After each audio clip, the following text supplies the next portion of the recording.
Is the microphone okay? The mic's on. The mic's on. Okay, I had to double check and make Cool. sure because usually you're talking and you're like, oh shit, I forgot to unmute the Drop the mic. mic. Yeah, it happens to the best of us. But anyway, guys, what is going on, everyone? Good morning. Welcome to another episode of the South Florida Gamers Podcast. I am your host, the Silverback Senpai, and joining me is my co-host, Waluigi. Good morning. Great to see everybody again. We're on episode 13. Holy crap, it's almost October. Yeah. You're definitely almost right. Wake me up when September ends. Anyways, Anyways, let's get on with our guest, Boosted David. What's up, guys? Good morning, everyone. I'm so happy to be here. It's gonna be great. how are you doing, my dude? I'm What's pretty going good on? this morning. Definitely like running on fumes, but I'm definitely great. Like I had like pretty much came last night for the Smash tournament. Like I barely slept last night, but here I am. How would you describe it?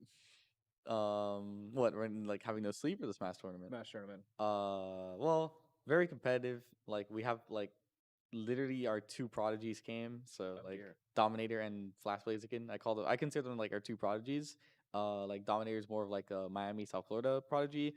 Flash Blaziken, I think he lives in Boca. Like he's a little bit more up north. He's like the prodigy up there in like West Palm and stuff. So that's usually like those two are both like they're both young. They're both really talented. So I call that smashing. yeah, and PK Basis showed up too. So he's pretty good. Yeah, like I was watching the stream last night as I left, and I was just like watching the game, and I'm just like, man, these guys are going at it. I'm like, I'm rooting for you to win. I'm like, yo, I want. Did you see my set against Dominator? Yeah, I That saw was a that. good set. That's the second one, not the first one. We don't Yeah. talk about the first one. I played him twice, Oh, and I got double elim by him. But like the first set, we don't talk about that. That was like Gotcha. that. It was a warm up. It was like it was a a. setback. I mean, the second game of the first set wasn't bad. Yeah. The first game was like, what am I doing? That's me with every Yeah, it first few minutes is. of playing. Anyway, guys, this episode of the podcast will be available on YouTube, Facebook, and Twitch after video playback. And for audio only listeners, the podcast will be available on SoundCloud, iTunes, Google Podcasts, Anchor, and Spotify. And yeah, all of our social medias are in the bottom left corner of our camera. So if you want to follow any one of us, there you go. All right, so we're gonna go ahead and go with today's topic, which is our guest, David, and we want to get some background information on you. That we're not the CIA, we're not the feds or whatnot, but we Are just you want sure to about it? we just want to Are you know sure about this? your gaming history. Like, when did you started gaming? Oh man, I started gaming like whew, since I was really really young. Honestly, I think I was born to play video games. Not in the sense that I'm good at it, but in the sense that I love it. I have a lot of passion for video games. Like it's always been one of my biggest like loves is hobbies and everything is just video games. Like if you guys know me, like I'm super like always trying to push esports and video games and the movement and everything. I think it's amazing. But I've been playing for a really long time. Competitively, not too long actually. I started playing competitive Smash the beginning of Smash Ultimate, or maybe like the end of Smash 4 is when I kind of started going to tournaments, I would say. Okay. But I Right. wasn't really like at the I'm not I mean I still don't think I'm amazing, but I wasn't at the level I was in Smash 4 as I am now, like in Ultimate. And it's always a process of improving and everything. I also play TFT. That's actually I feel like the game that I'm best at, believe it or not. TFT is what, Team Team Fight Fortress? Tactics. Oh, Team Team Fight Fight Tactics. Tactics. It's a little bit more of a niche game, but like I've heard of it briefly. yeah, I mean they just changed to the new set, so that's pretty like interesting because they rotate like sets and stuff, and it changes the game like very. It's a big change, honestly, to the game. So like last set, I was Masters 30 LP, so I was like in the top like point one something percent of the community or whatever. Yeah, I was in like the very niche thing of the North So American you was at server. the So top. yeah, that was like, but again, it's really stressful. I'm not there anymore because the new set you have to relearn everything. So like right now, Oh. I haven't even played ranked yet, just because I'm trying to learn like everything again. So that's truthfully how that goes. What was your first gaming console that you first started picking up? My first gaming console was probably PlayStation 1 or or did I play Game Boy first? I played those two like around the same time. I was really really young. I mean, I fell in love with PlayStation 1. Crash Bandicoot's iconic. Hey, If you have a Game Boy, like Pokemon Emerald is forever my favorite Pokemon game. Like I have Gen 3 nostalgia goggles. I know I played Kanto, I played Johto, but like for me Hoenn was like love at A first sight. different experience. you Pokemon's like the I Omega played Sapphire and Omega Ruby. I played all of them. I think the Gen 3 remakes, I love the fact that it's HD, it's 3D, and it's beautiful, and I love that aspect. The nostalgia, like I fell in love because it's like I'm reliving my childhood, but like in beautiful, nice, vibrant colors, and the only issue is again like it's not as difficult. No Battle Frontier. Yeah. A couple of issues are still Yeah, there. Legendaries felt so much easier compared to. Yeah, but I mean, I like the fact that they have an alternative to get a lot of legendaries you want to get, but it's just like there's a lot of things that I felt were great, and there's a lot of things I felt like were, eh. Dude, you know the one thing I missed? What's Gambling. The slot gambling? machine. Oh my The god, slot machine. the slot That's machines the in only thing I Pokemon. really miss out of any. And The like, gambling in Pokemon. Okay, I agree with you on that one. it was a little addicting Yeah, sometimes. it was like if you had like a lot of money or whatnot, I'm like, all right, just gonna go, gamble or whatnot. Believe You it or just not, The reason why I don't buy freemiums or anything like that is Believe it or not, I never bought coins because there's always like that old dude sitting in a chair and you like talk to him. He's like, "Hey, here's some free coins, kiddo," and then he gives yeah. you like a free 200 coins, and you're like, "Ah, let's go, let's play some slots." That's- Oh man, it was just so addicting. it That like was. poster behind the thing, and then you go like the secret in the They don't have that in new Pokemon. Kanto. It's upsetting.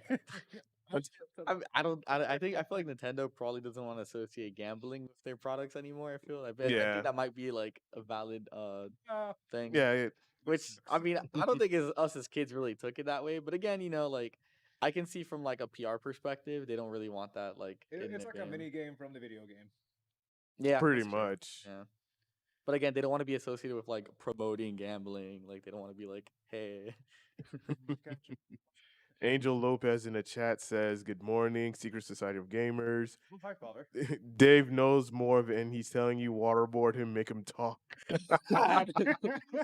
Gambling, now we're talking. gambling now we're talking.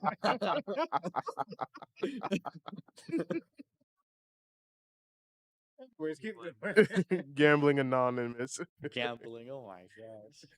Oh, that's All right, so with all with the PlayStation being your very first console and then the Game Boy being your first handheld, what were your favorite games, like throwback games that you've played growing up?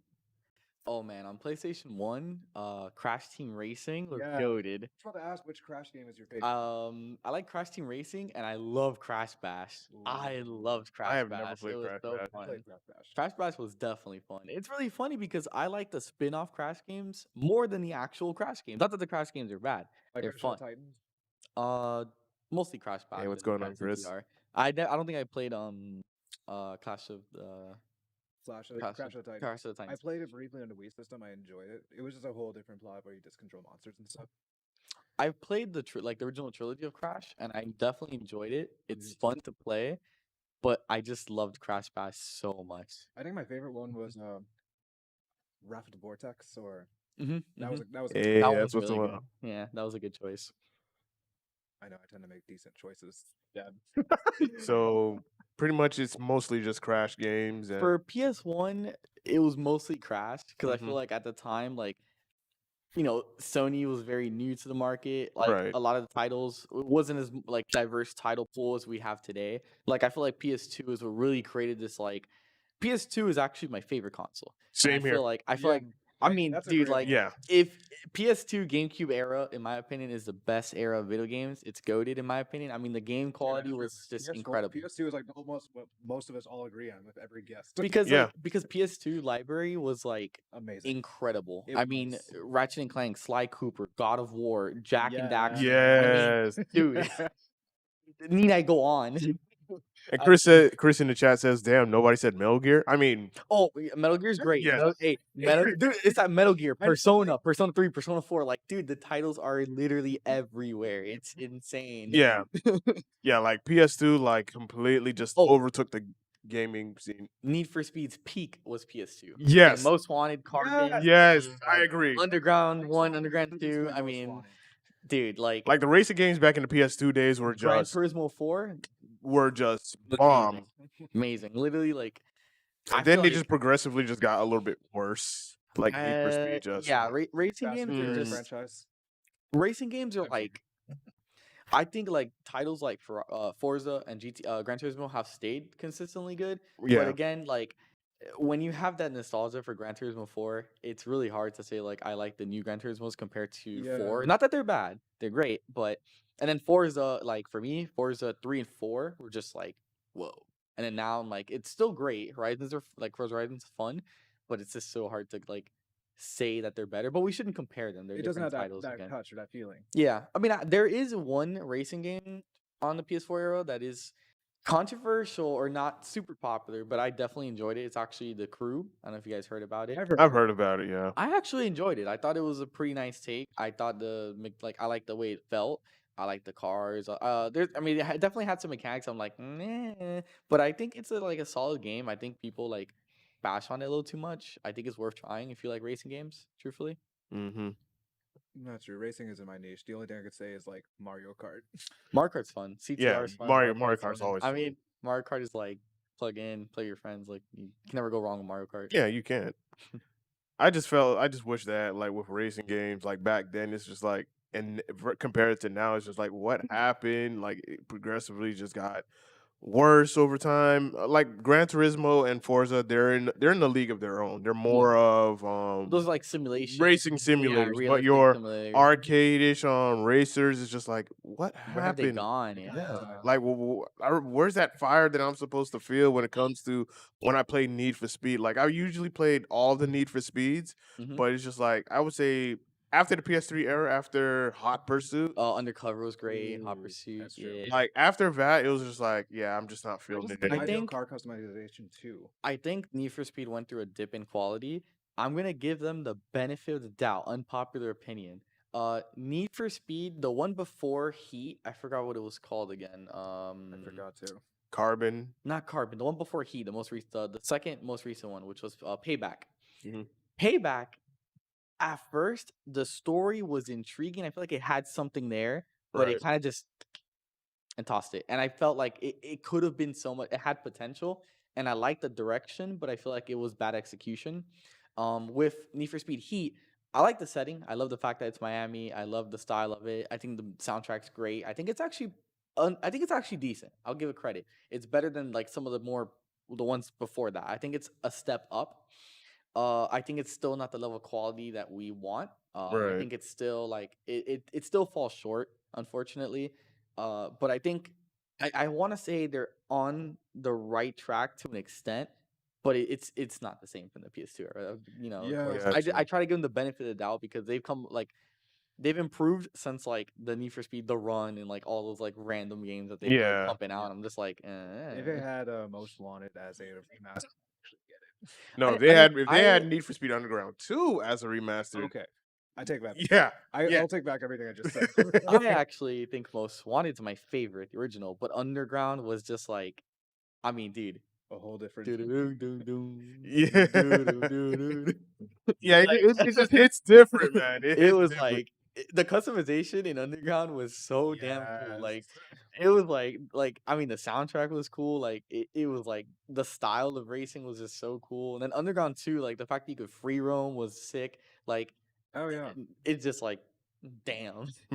Most Wanted for me, I enjoyed it because I feel like they got police pursuits down very well. I Yeah, feel like it Yeah. was I so agree. fun. It was so fun in that game. Like I think like the story behind like the whole blacklist was cool. Like I like the whole like had to get back in there and get back your car. You know, win against this dude that's literally like a jackass. You know, like So basically, first Fast and Furious in a nutshell. Yeah, literally. yeah, essentially, yeah. Before everything went downhill. Um, Fast and Furious is another one that's like it's like Yeah. like I We're like racing with rocket ships. no yeah I mean Can you I explain this logic? I like Fast and Furious 8. Again, I have a bias because I love the setting. It's has Cuba in it, so it's great. It's cool. And They're that's why I like. Brazil. Yeah, I mean it was cool.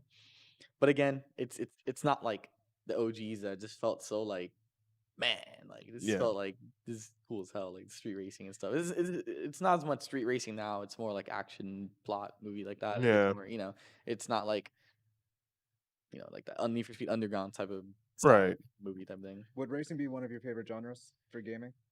Racing is I like it. I enjoy it. It's not my favorite genres. I love open world games. I love like action Ooh. adventure. I love RPGs. I love JRPGs. Of course. JRPGs I think- I mean, actually. you're wearing a JRPG on your Yeah, shirt. I'm a big Persona 5 fan. I'm a big Persona fan in general. Like JRPGs actually recently became one of my favorite. Like during the PS4 era is when JRPGs became my favorite genre probably. Either that or open world games. But I've always liked open world games. Yes. Like that's something I've Yeah. always liked even as a kid. So Yeah. All right, let me read some comments in the chat. Chris says PS2 deadass best console Bruh. been released. Yes. no cap. Right after that is the Dreamcast. Okay. Sorry, go continue. Coven1 on Twitch says I like Sonic Riders. Y'all remember that game? That I was an played- I- underrated game. That was a fun game, actually. Hold on. That was ahead of its time. That was a fun game. I'm not gonna lie. Like, I wish they would like remake or not remaster. Maybe I'll even accept the remaster. I'm fine with that. I think the game was really actually a fun. good game. It was a fun game. That was definitely I a used fun to play game. Shadow. Chris also says, not gonna lie, y'all can't sleep on the OG Xbox, Halo 1 and 2. Halo 2? Halo 2. Star Wars was like That's all one I of my gotta say. favorite like Xbox games. And y'all remember that Juice? That game is underrated AF. Oh my god, I forgot about Not that bad. existed. Juiced was definitely fun. I actually forgot about that game. That Oh, was my I know nostalgia Juice trip. 2 I think came out on PS3. I had it. It was pretty fun. I enjoyed it. I like the fact that you could like bet with other like racers and stuff, bids stuff like Mhm. that. Like that was pretty cool. Like it's like every like arcade racing game at that time had like something unique about it, and that's what I liked. It had an identity. Now it's like Almost the same thing. I just feel like they're just pumping like eh. Do you Yeah, remember I that feel racing game that. I could get into was the Jack and Dexter one. Yeah, I could not. Jack X combat. Because It it was just fun. threw everything off. I think we talked about this. No, I No. don't think. No, I don't think so. You and I talked about this. Yeah, like all the Jack and Daxter series, like been good, been great. But Ultimate after, Concept. and then Jack X comes out and it's just a racing. I'm like, what? Treated as like a separate thing. It was And not part of then, like the. and then the after mainstream. Jack X, and then after Jack X, they The Last had Frontier or something. yeah, the Last Frontier, which And nobody didn't even know about. Yeah. Like Naughty Dog were like, what are you doing? I'm gonna give them a break because they produced Jack 3. Yes, Yeah, I mean yeah, I agree. Yeah. Jack 3 was legit. It Jack was. 2 was I mean Jack 1 is a very different game. Yeah, So I respect it for like initially like not initially what's the word introducing us to the characters. Right. But if you play Jack 1, it's much different from the other two in the series. yeah. Nothing wrong with it. It's not a bad game. It's not my style. Well, Jack 2 is when it started, getting to like, damn, like this shit is good. Like it's like Jack 2, not perfect. It has flaws because Mhm. I feel like with the new ideas they came up with, it was kind of like the first time pushing this. Yeah, like, this they're new pushing something system. new Yeah, out. knew how they were doing it. But then Jack 3 was like, you know, Light and dark. I This was man- like, this man became the yin and whoa. yang. I'm like, Yeah. dude, like, I didn't think I would like the Wasteland because I'm like, this is a interesting, like scenery. I'm like, it might feel barren, but then the cars were just so freaking cool. Like, Yes. dude, like some of these cars are sick. And then like you go to the city and you're like, man, I kind of wish the Wasteland. But then you go to the city, you're like, this is pretty cool too. This is pretty dope. Like, I like both settings a lot. I think like incredible job. Like Naughty Dog, you are incredible.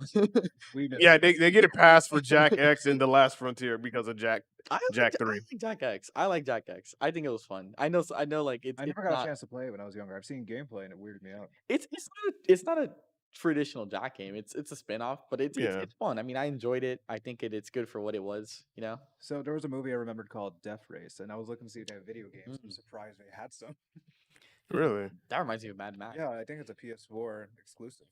Oh yeah, Marks. Mad Max game did come out. Mad Max. Actually, I saw the movie. It's decent. Yeah. I played the game. It's actually an underrated title. Is it really? I Really? will tell you, it's worth playing. It's solid. It has like decent plot. Let's see if it's on The Xbox. cars are Curious. it's worth it. It got rated like an 8 point something on IGN. It's not like the highest rated thing, but it's solid. It's worth playing, and I think it's like an underrated slept on game. So it is on Xbox. Hmm. I played like a year ago, and man, like I was like, this is pretty cool. Like it's pretty fun. It has like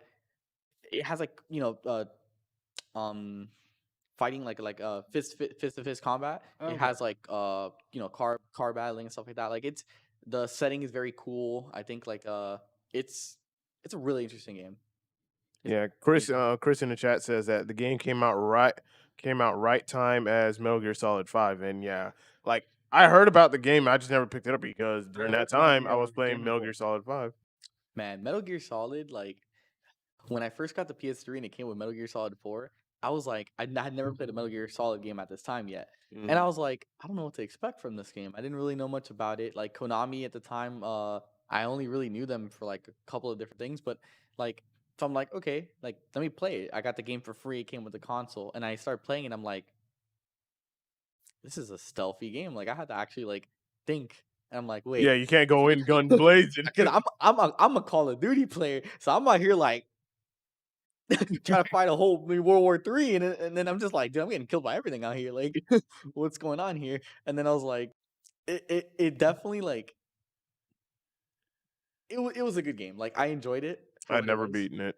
I've watched my cousins play Sons of Liberty. I've never beaten it, but I've gotten I've gotten far in the game up until my PS3 had the yellow light of death. Oh man, yeah, Yeah. mine got the Eli Death, but mine got it like right as soon as like the PS4 came out.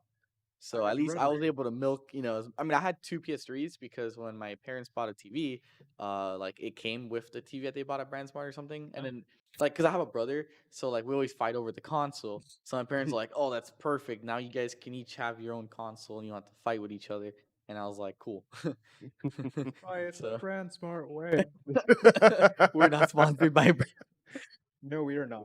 All right, so with JRPGs as RPGs, JRPGs as one of your favorite genres, and then of course with what action adventure games, do you have a third favorite genre?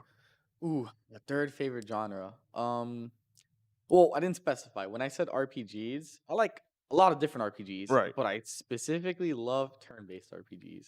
same And here. that's very controversial. A lot of people are I like, just am. turn-based RPGs are too slow paced. They're too boring. Final They're Fantasy, like the not, originals. Those were my favorite Mhm. turn-based. well, yes, yes, yes.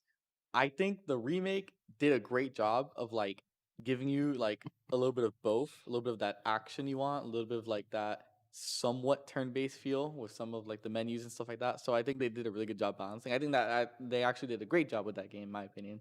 So like kudos to them. All right, what about fighting games? This is what we're big on. See, I think fighting games are cool. I think if you're good at fighting games, you're sick and they're fun to watch. Mhm. I am trash at any fighting game that is not Smash or a 3D fighting game, which doesn't count because those aren't even competitive. I'm actually a really good One Piece Burning Blood player. Nobody plays that shit, but dude, The arena fight. okay, Okay. I literally got to the Pirate King rank, and I was like a beast at that game. I love One Piece, so like for me, that was so fun. It was so imbalanced, but it was so fun. Last arena fighter I played was My Hero Academia, and I've talked about it a few times. I haven't played that one yet. I was but- like #1 froppy in the world for like 2 weeks, and then I got bored. I just wanted to use a Kermit meme just to flex. I just hate the fact that like I've been good at games, but I've been good at the irrelevant games. Ah. I know that. I really know that. So it's just like, man, I really wish I could get good at something that's like popular. I Or wanted to get like, into Brawl Hollow, and I never had a chance. dude, that game is like definitely supported by its developers, and it's a good game to play. I like Rivals a lot actually. I think Rivals is the only other competitive fighting game I would see myself playing. But again, like mostly just Smash Brothers. Yeah, It's Smash. they consider it a party game, but it's more like a competitive fighting game, no matter what you say about it. Which one? Smash? Yeah, because they classified it as a party game. Smash. Yeah. Smash is open ended. Smash can be whatever you want it to be because like you can adjust so many settings in that game that you can make Smash like competitive. You can make it a meme. You can make it a party game. You can make it like it's a blank canvas and it's like a sandbox in my opinion. It's not like other fighting games where it's like this is this. Oh this yeah, is because they this. open up the Right. Smash to build me your is a own arena. sandbox. Since Mhm. they open to build your own Yeah, arena, you can could do yeah whatever creating you your own want. stages. You Like forgot it's just like again like I just feel like again it's like a template. It's just a template for anyone's imagination and like that's what I love about it. It's a celebration of video game like culture, history, like characters. It's a beautiful with like over 80 different franchises supporting it with each of their characters. I It's Yeah. mean it's wild. incredible. It's incredible what Nintendo has done. Like The last one was with Fallout and Tekken, and I found that wild. And speaking oh of yeah. Tekken, Chris says in the chat, I gotta put him. I gotta put you on Tekken since it's a 3D fighter. Dude, I hit him up. I know it is. Tekken's cool. I've played it. I'm trash at it, but I gotta give respect to Tekken developers. They balance that game very well. That is a well balanced fighting game. It. I know you're probably looking at me like this guy Uh, is crazy, man. I'm thinking. I the same feel way you're like thinking. okay, but I'm comparing Tekken to like Street Fighter, Okay. and I'm just like That makes more sense. Okay. That makes more sense. like I mean I know Gigas is like a meme, but Yeah. Literally. and I feel like overall I think they did a good job. Dude, later on, balancing you it. need to watch Tendo XI because he is a monster and he makes memes out of his own content. But he's really good at Tekken. Like he just started maining Brian, and I just see him do these killer combos. I know you're don't- looking at me. Smart. Unfortunately, I don't play too much Tekken. I'm sorry, guys. Ah. So, rookie opinion, I guess. Fun. All right. So when it comes to like attending tournaments and whatnot, like what's been your tournament experiences now that you come to Flint's for the Smash tournaments and whatnot, but you also have more experience in other places in other tournaments. And I saw in one of your photos that you've been the CEO. So what's been your experience been like for that? Smash Brothers to me has been like a complete cultural change in my life. Like when I started playing competitively, I'm gonna take you guys like the roots here, like how All it all right. started. Let's get into the The root. We're listening. foundation here. So there was a place by my house that opened up called the Party Land. You guys might have heard about it. Opened up like in I have not. it's like in Miami Lakes, Hialeah area, and it was like a little shop where I knew some of the employees there. I talked to the guys there. I used to help out working there a little bit, and like I used to like the team there. We had a lot of fun going there. It was like our little like hideout, pretty much. That's super cool. After school, after work, whatever. It was like our little hideout. We'd play, and truthfully, that is where like I've always played Smash. I played Brawl. I played etc. But I've never taken it serious. It's always been like the meme game, like the party game to me, like you said. Like it's never been serious. And then when Smash 4 came out, I never owned a Wii U, but all my friends play it and they start getting into it competitively. I'm like, why are you guys playing this competitively? It's more fun with items and whatever. And I was being a casual and a normie. But over time, they pretty much I kind of like had to play not competitively, but with a competitive rule set because they wouldn't play with me unless I play 1v1, I know that no feeling, yeah. items. So I was like, you know what, whatever. It's still fun to play it. So I was like, I used to play Ike at the time. I know, big difference in characters. I used to play Ike in Brawl. I played Ike in Smash 4. Um, and it's interesting how I've changed completely. Then when that party line opened up, that's when I met a lot of really good Smash players. I met he's my current coach. His name's his tag is Cuban Sandwich. He used to coach me a little bit back when I first started. His name's Gio. He's a really good melee player. Awesome. And he used to go there all And the Chris time. says melee is where it's at, and brawl was so bad. It honestly Okay, was. Brawl is objectively bad because there's a random trip mechanic. Like come on, Yeah. Nintendo. But I think Brawl is like Subspace is amazing. If you're a casual player, you probably like love Brawl. You probably have nostalgia Dude, for I Brawl. get this. So Melee is a buggy, incomplete game, but that's what makes it great. And that's what people don't realize. The fact that like Game & Watch's shield doesn't function properly has become a meme, and I think it's a hilarious. Link's Nair, they actually didn't program. I don't know if you guys didn't know this, but they didn't program like usually when they program a move, they have like an endpoint, and they have it like in programming like an endpoint where the move is not active anymore, it won't hit you or have any type of hitbox. That was never programmed in Link's Nair. So we just So he just like lands, and then that usually like that cancels it. I don't know the whole detail. I'm not a melee player, but it's a funny ass thing. Like, there's a lot of really little things that you're. I know there's like, I mean, there's a million things about melee that are just like hilarious.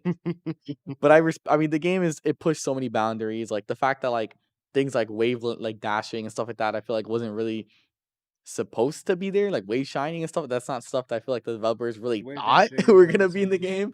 But like, the fact that those things are possible just revolutionized like competitive Smash, and it's just insane what people can do in Melee. That's props. It's really cool. But again, back to like my origins. Yeah, let's get back So to it. again, yeah, like I used to go to this place all the time. They would play Smash 4 because Ultimate wasn't out at the time, and like we would play all the time. I would mostly play with the people there. They were all pretty good, so like I got a lot of practice in. Most of them were still like they're not pros or competitive players. They were like amateurs, but they weren't like bad. They were like they have experience playing it. They're not competitors, but they're decent. So, Like they're like a decent, well seasoned like an average player, Okay. average Wi-Fi player. But they know the fundamentals of the game, things like that. So like I used to play with them a lot, and when I used to play, I was like, I'm the worst one here. But I played so much, and I enjoyed playing Smash 4 like with all of them so much because it was so fun. And then like I used to play Ike, and then after I played Ike for a little bit, I was like, you know what? Let me try some more characters. I picked up the most random character I can think of, Lucas. Yes. And I was like, man, this is a character. Yeah. PK. And it's funny because like you think like Ultimate PK Freeze is way better than Smash 4 PK Freeze, but I actually like PK. I like Luke. Not that I get better than Smash 4. I like Lucas in Smash 4 initially because of moves like PK Freeze. I thought it was so fun to use. I was really good at sniping my friends. It didn't do anything because it didn't really kill, but I was so good at sniping my friends with it that I found it so fun to hit. I don't know. It felt like fun to play as. Like I felt like this character was like so goofy, like he can do a lot of random things. I felt like I was like he felt like me. Yeah. And then like when Ultimate came out, like Lucas became my main eventually, and actually at the end of Smash 4, I started beating some of the players that were there, and I was kind of like in the middle of the pack. When Ultimate came out, I initially think I was gonna buy. I didn't even know how I felt about it. But then they announced Joker as DLC, and I mean, there's no way I wasn't gonna buy it Oh at that yeah, point. I mean, definitely. I'm like, Nintendo, you did it. You Yeah. took my money. I was like, you took my money. So I ended up I went to I think the biggest game changer was the first tournament we did for Ultimate, which was like around Christmas time. That's when like close to when the game released. A lot of competitive players came in, and I'm like, man, this scene is freaking huge. Like I didn't think much of it, and I played Lucas there, and I actually went 2-2 at my first like little small tournament thing, and I was like, man, am I better than I thought, or like are people here just not new to the game or something? And I was like maybe I'm not as bad as I thought I was, and then I started like I thought the mechanics of Ultimate were so fun. Lucas is better in my opinion. I mean, PK Freeze was really good. And when I saw the changes to PK Freeze, I'm like, y'all getting frozen. Like, y'all are done for. So all my friends at the shop that I used to play with, they hated me. Because now I always landed PK Freeze because I was great at using it. But now it fucking kills you. Like now y'all are gonna die. So it's just like, man. Yes, no, man. PK. Literally. And it's just the character was just better in Ultimate, and it felt like I just felt like I picked up the game like this, man. Like when I first started playing it in like a month, I was better than almost everybody at that shop. And it was just like not the tournament competitors, but the like employees I play with, the casual, like more amateur players. Yeah. And like and then from there, like I received a little bit of coaching. I learned about more about competitive scene. I actually attended more different tournaments that are outside the shop, and that's when I really just took off. And I was just like, man, I just picked up the game and I just ran with it. And I had a lot of fun doing it. And that's pretty much how I got into competitive Smash. Nice, nice, man. That is one hell of an origin story, man. And here I am cheesing people today. Same cheese ass character. Like if you look at the VOD yesterday for Splints, you can count like probably like 4 scenarios where I cheese people. I mean, I am so cheesy, and I'll admit it. PK Freeze can be PK Cheese. PK, like, yeah, literally, that's what they nicknamed me at the shop. Like, they got mad at me because I use PK Free so much, and they were like, PK Cheese, and I'm like, hey, man, it is what it is. Yeah, yeah, literally. I was like, it is It is what what it it is. is. Choose Lucas over Ness. Yes, and here's a hot take: Lucas has more potential. I won't say more potential, but like Lucas can objectively be better than Ness. I think that we just don't have representation, and we don't have enough people pushing Lucas meta. I think like what makes Lucas, it's they're people always compare them, and they seem similar on paper, but they're so different. They're like, it's subtly like different, but not fully. They are different. They are. here's the thing. They're a little bit. There's bigger differences than you realize, because like when Lucas actually has a recovery, for example, Lucas, his movement options are maybe not as optimal as Ness's magnet, but he can still use his magnet as a movement option. Yeah. We have double jump cancel as a mechanic. Ness's don't have that, so we have more ledge get up options. knew that. Yeah, we have combo extenders.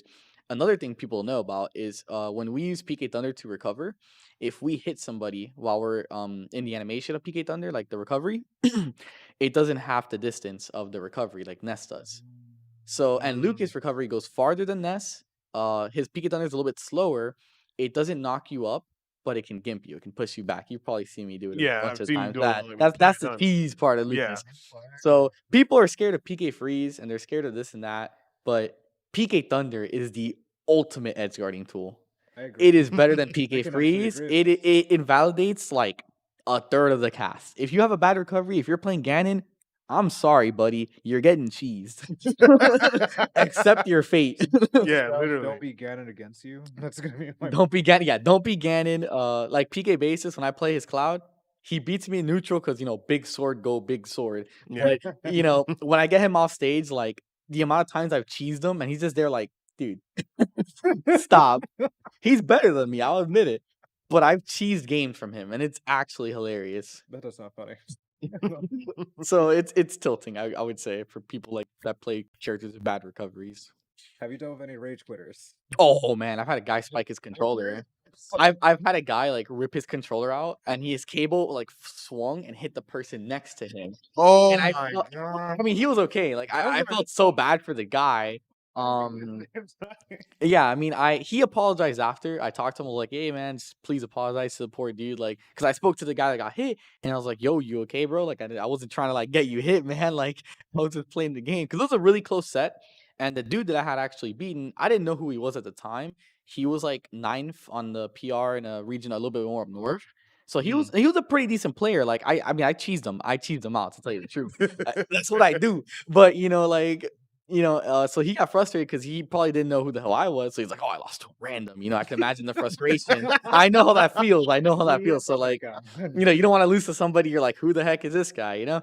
But we talked about it after. We follow each other on Twitter, and actually we're like not friends, but like not that we don't like each other, but like we're cool with each other now. Like we both apologize, we made up. Like he's not a bad person at all. I respect him. So yeah, pretty much. That was an interesting experience. But I've dealt with controller spikes. Oh man, like there's this one person that hates playing me, and man, like he always loses to me. I know I sound really cocky and arrogant, but he always loses to me. But the funny part is like he challenges me to money matches.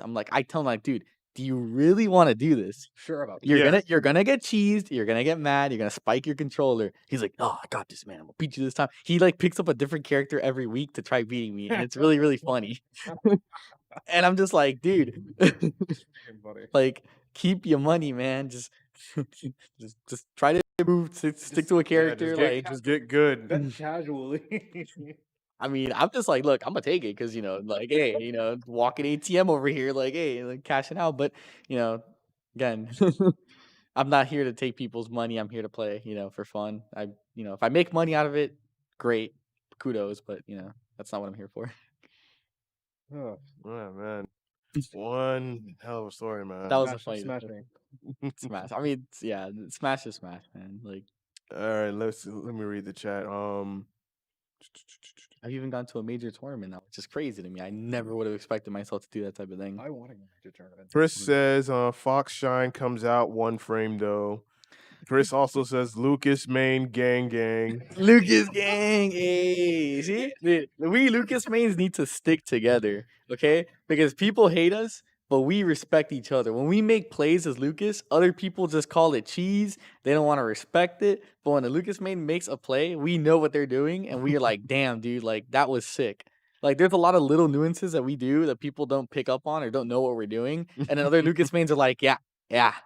Yeah, Like, and there's also like like, gonna have like a JoJo's Bizarre Adventure version of Lucas as a profile picture. oh my god. I feel like Coven one says I gotta fight that Lucas one day, meaning Oh, you. Coven. Oh my god. What's up, Coven? He's super cool guy. He checks my- Lucas tech skill makes Ness look like a masher.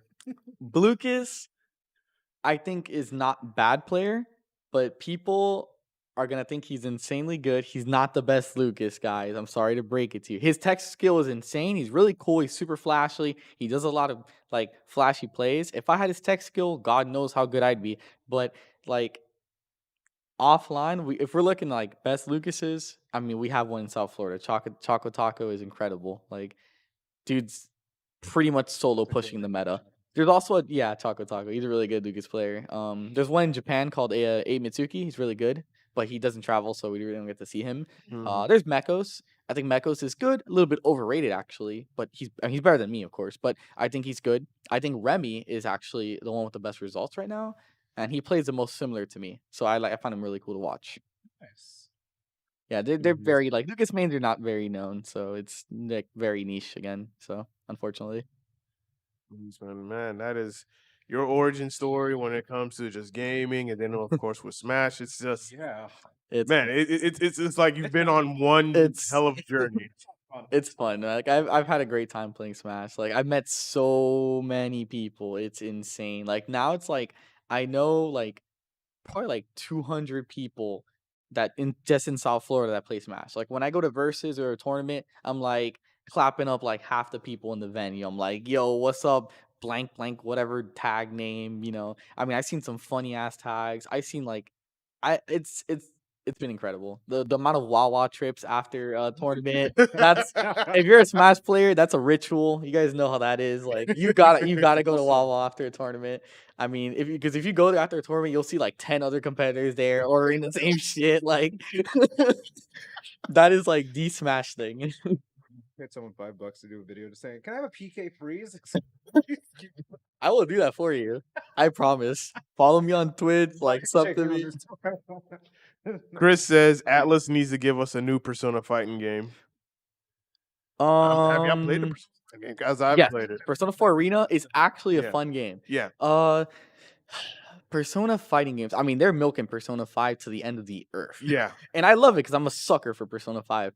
But I think Scramble is maybe going to be the closest thing we get to. They might release a Persona 5 fighting game. I think Scramble is like it's like a beat 'em up. So, but I mean, it looks cool. I really want it to come to America already. Unfortunately, it's only in Japan. I haven't played it Exclusives yet. in Japan. Yeah. I mean, again, like Japan is like incredible. The games they produce are just For Smash, I never knew that. they have a what? They have a competitive mode for Smash in Japan. They do. They have a competitive ladder for Smash and have rankings and everything. It's pretty sick. Japan is like incredible. Like if anyone's here watching from like if you're Japanese or watching from Japan, like much respect to you guys. Like I think I love Japanese culture. I'm a bit of a weeb. I love Japanese culture. I love anime and all that stuff. But again, like if you look at Smash players from Japan, those guys are damn incredible. Yes. Not only Yeah. are they this good, they will play the most random freaking character you can think of. Like there was two Little Max that top 8'd at a major in Japan. Sorry, what? Wait, what? Yeah, I don't remember which one it was, but I don't remember the name. What's the Dude, the Japanese players have a player called Raito. He's like arguably top 10 in the world and he plays Duck Hunt. They have a Lucario main that's really good. They have a Link main that's really good. I mean, when you T Okay. incredibly good. I mean, it's just like their roster Kirihara is a Rosalina main. Which Rosalina's not bad, but it's just like you don't see these characters here. In America, it's like Fire Emblem 1, 2, 3, 4, you know, Wolf, Joker, Wario, you know, Peach, Mario, yeah, Punch Mario. FGC Gabe says in Japan, a duck hunt made it to grand finals. Raito, that's Yeah. Raito. Raito is incredible. They also play. I like like these have such a diverse like character pool. Like I mean, I think Kameme is super underrated. Like his Wario and Mega Man are sick. Like Kameme is insane. Don't sleep on him. Japanese players are incredible. Seeing Never sleep on it's a them. flex already. Like I know Leo's the best player in the world, and America has the best players overall across the board. Right. But never sleep on a Japanese player. Any Japanese player could beat almost any American player. Mexican players are an exception. Those people are gods. MK Leo was born out of the womb to play this game. Like Any team from Mexico playing Gears of War is like a monster. There's no. it's yeah. I mean, like I don't want to disrespect Leo. Leo has put a ton of hard work, and you see it. I don't like disrespecting people and saying like, "Hey, you're good because you're born." No, like there's no. I don't think there's such thing as born to play something. I think it's your hard work that gets you to that point. But it just when you watch him play, it feels like he's gifted. Where he was like. He came out of the womb saying I'm gonna play Smash. Like this dude was born to play. Like you know how like League of Legends has Faker, Yeah. and you're like Faker is just like it's Faker, man. Like, you know, soccer has Ronaldo, Smash has MK Leo. And it's just like, I mean, we've had an MK Leo for each Smash game, like Zero. Well, the guy we don't want to speak about right now. Yeah. But again, you know, I was ready to say something. I realized that. yeah, you know, again, but we've had those types of players. But Leo is incredible. It's amazing what he's done. His resume is top notch. Which man in League? I'm a Garen one trig. I'm So curious. What people I like top, and then my secondary is my best my second best role is probably support. I play Garen. I can play Yorick. Play Mordekaiser. I play a lot of supports. I actually think support's the most fun role in the game. I think supports carry, supports win the bot lane, and supports are like super underrated. Supports are like the second most relevant. Second or they're in the top three. Top is irrelevant. Tell you the truth, I'm a top main. We are irrelevant. You will win lane, and you will. It doesn't affect the game practically. Like the only top players that are good are the ones that can help your team or affect the game. That's why Lulu top is a thing. Lulu top is a thing in professional play because Lulu top is a thing because why play a random top lane that's gonna do nothing but be a meat shield? If you like, let's say you already have a tank jungler when you can play Lulu and just help your team as like a secondary support. Yeah. For those that are watching, we're talking about League of Legends. League of Legends, guys. So I'm completely like unfamiliar with League of Legends. Okay. So I'm into it, but I'm curious. I'll let these guys, educate me on it. League of Legends is they made it easier to get into now, I feel. Definitely. But I'll tell you one thing, as a League player, I feel like we're past the golden age. It's still fun, you can enjoy it. People hate on it all the time. I stopped playing it truthfully. I enjoy it, but not only with like friends. But I think the golden age of League was like 2012 to 2015, maybe 2016. I mean, that was like prime time This year League, feels man. like That was a addicting. slower pace, from what I'm saying. There's not much competition being talked about. My only problem with League is that like now every character has like paragraph long passives. Like name me a modern character that doesn't have a dash, a built-in dash. Like every kit's like overloaded. There's so much power creep in the game, which there's reasons for it, and I know why it's implemented, but it's just like redundant. I don't know. Like we're just So there are two people I'm trying to main. You want to know who those are? who. Darius and Set. I hate you. I hate Darius players. I always ban Darius. I can't stand Darius players. Set is good. He throws Set is hands. Set is He great. will throw hands at me. Set is a character, but I'm okay with Set because it's like if you can kite or play around him, it can feel underwhelming. But you know what? But Darius, man, don't talk to me. I have PTSD with Darius. Fun fact about Set Silverback. What's up? The Japanese voice actor is one who did Dio. I did not know that. Dio. I did The not. world. I did not know that actually. Didn't know that. That most people will simp over him for. That's the funniest thing. That's interesting. I know that the Roadhog voice actor, we talked about him earlier, he also voice acted Galio in League of Legends. John You didn't know Pierce. that. Yeah, Piersdorf. He's a guy. He's a great voice actor. He's also Optimus Boy. I also met Junkrat voice actor. Oh, Amazing. Nice. Such a good voice actor. and there's another one I met. I know we're drifting off now to Overwatch. So Yeah, we're just like We're literally everywhere. Whoopsies. Keith Silverstein. yeah, that's Reinhardt, right? No. No, he's Torbjorn. Torbjorn Yeah, voiced I'm sorry. Hisoka. He's also Yeah. the voice of Goldar from one of the One Piece movies. And Oh yeah. he voices one of the guys from Doro Hidoro, who does the I forgot his name, but he does mushrooms. He does like his powers is actually. I did not know he does that many characters. I know like the most insane voice actor in Overwatch to me is Hammond in Wrecking Ball. Like the hamster has a real voice actor and he does the sounds live and it is like Sorry, what? I thought it was an actual hamster. Have you never seen the voice actor? Look up the voice actor like when you're done here, and you're gonna be like, man, what the heck? I thought there's like two voices. Like No, it's the robot has its own voice actor, and then the hamster has its own voice actor, and he's the same guy who does Perry the Platypus. It's actually sick. I'm just blown. Yeah, it's I forgot his name, It's but 10:40. it's My mind's incredible. blown. It's I incredible. was gonna say it's too early, but it's not. All right, let's move on to some other topics.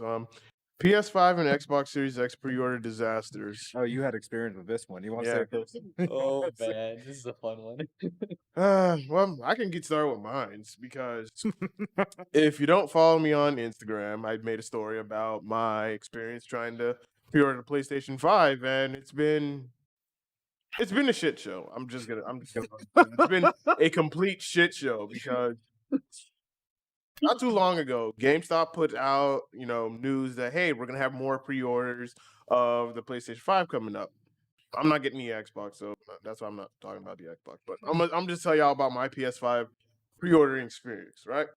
So cool. All right. So 12 in the morning, I'm on GameStop's website, and of course, like clockwork, it crashes. Then after a few refreshes, then it puts me in a waiting room. So I was like, okay, fine. I'll stay in the waiting room and just wait for my turn to, get in. It puts, even though I have about maybe 4 or 5 browsers opened up or whatnot, still just trying to increase my chances. Like, wait, I can pre-order the PS5. So after about an hour and 30 minutes of waiting, and of course not waiting, but trying to pre-order it, I said, fine, screw it. I'll just go to my local GameStop and go pre-order it there. Hopefully they have enough for like the very first maybe 20 to 30 people. The first 20, 30 people, you get the pre-order. Cool. I'm fine with that. So woke up the next morning, which was Friday, and went to my GameStop at 11:30. My GameStop opens at 12. I get there. There's about 20 people there. I'm 21. So after about waiting, it's getting closer to the time, one of the GameStop employees comes out and says that we only have 5. I was like, "Are you serious?" And they said it's only 5. They only have 5. It's for the 5 that were already here since 7 in the morning. Oh my god! And I'm just like, listen, I want the PS5. I am not that dedicated to wait 5 hours to get the PS5. I'm good. I'm gonna get a sleeping bag next I'm time. good. What the hell with that? I'm good. I was like, GameStop. Why would you make news about saying that? Oh, we're gonna have more pre-orders, and then I go to my local GameStop. Oh yeah, 5. Really?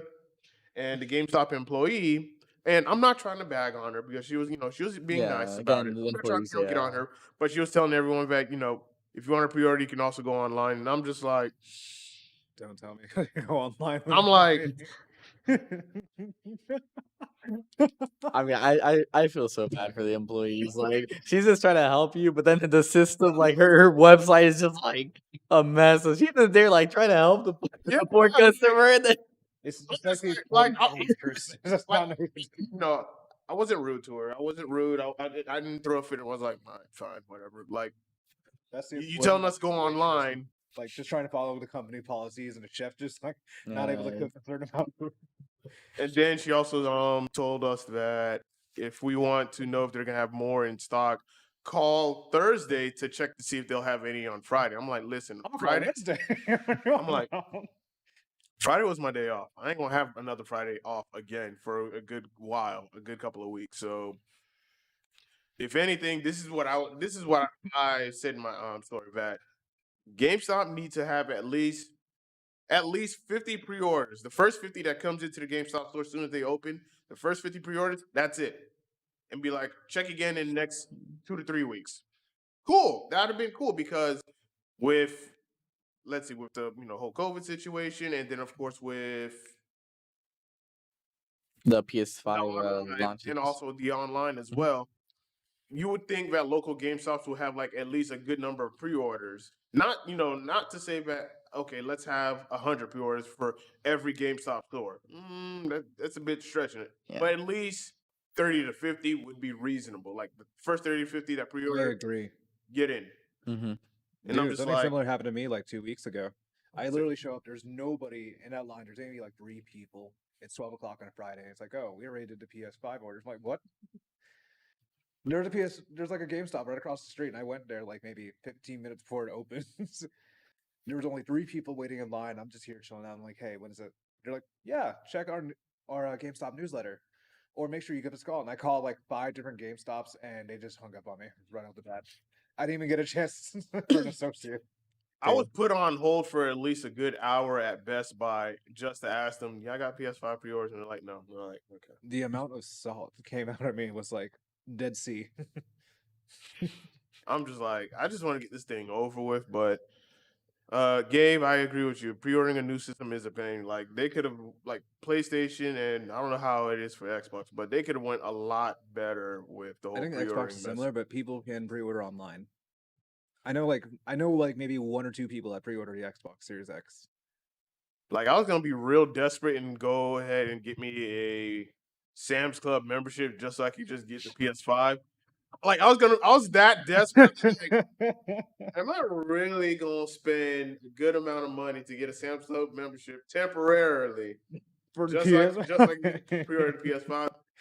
I was like, you know what? Huh. Yeah. Oh my So gosh. I'm not gonna do that. That- I'll wait. But man, it's annoying. So hopefully by October, middle of October, I can at least pre-order one so I can get this crap over with. Get it over with. That Yeah. Sony game reveal really hits you, huh? You're probably watching that game reveal, like, man, I really need this. Yeah, because now that we know what the price is, I was like, all right, bet. I had a feeling. I called it. I called the price. I Continue. No, Go ahead. I think we all did. like I'm like, okay, I can get it for 500, bet. And then, all right, when's the pre-order date gonna start? Oh, it happened now? Nandua. Yeah, like Yeah, that was like, what? yeah. Oh yeah, you get it. I was at work, so I couldn't even. Yeah, same here. And I'm Yeah, just like, I see you talking about it before. Like I actually found it out myself. I'm like, hold on. just like, Late news sucks. It was. like they could have did a better job with this. But then again, if they would have announced the actual day and say, okay, pre-orders for all these retailers are gonna start on this day, it's gonna like online's gonna be a flooded mess. Like you saw what happened with GameStop, you saw what happened with Best Buy, Mhm. Target, Walmart, to the Yeah. point where the website done crashed. Oh Yeah. And also I think another factor was Sony's production issues. Again, like they had to recall some of the PS5s, I believe that they were producing. Like another issue is like my thing is this, Sony, you know you won the console war this generation. You know you got the ball rolling. You literally announced Spider-Man, Miles Morales, Demon Souls, Final Fantasy. Like your lineup is smacking, man. Like you're gonna get these pre-orders. But- You're gonna get this money. Yeah. Like you need to produce. I know that like you don't want to overproduce. It's not, good for business, but like you gotta meet customer demand. I mean, the demand is incredible. The console is incredible. I mean, like the pricing is perfect in my opinion. I think it's perfectly fine. It's reasonable. The digital edition is also like how they included a cheaper version if you only play digital, which is fair to people who only buy digital now. Yes, I know. I'm getting the physical copy because I like the physical copy of the games. If Same you buy here. them used, it comes out cheaper. Things like that. And it's more spacious, honestly. Yeah. The only thing with Xbox is that they not a lot of people remember, but it's less powerful. And it's substantially less powerful. Again, it depends on what you're looking for. Just I want like people to know that if you're buying the $300 Xbox, the Series S, I believe, you're getting a less powerful product.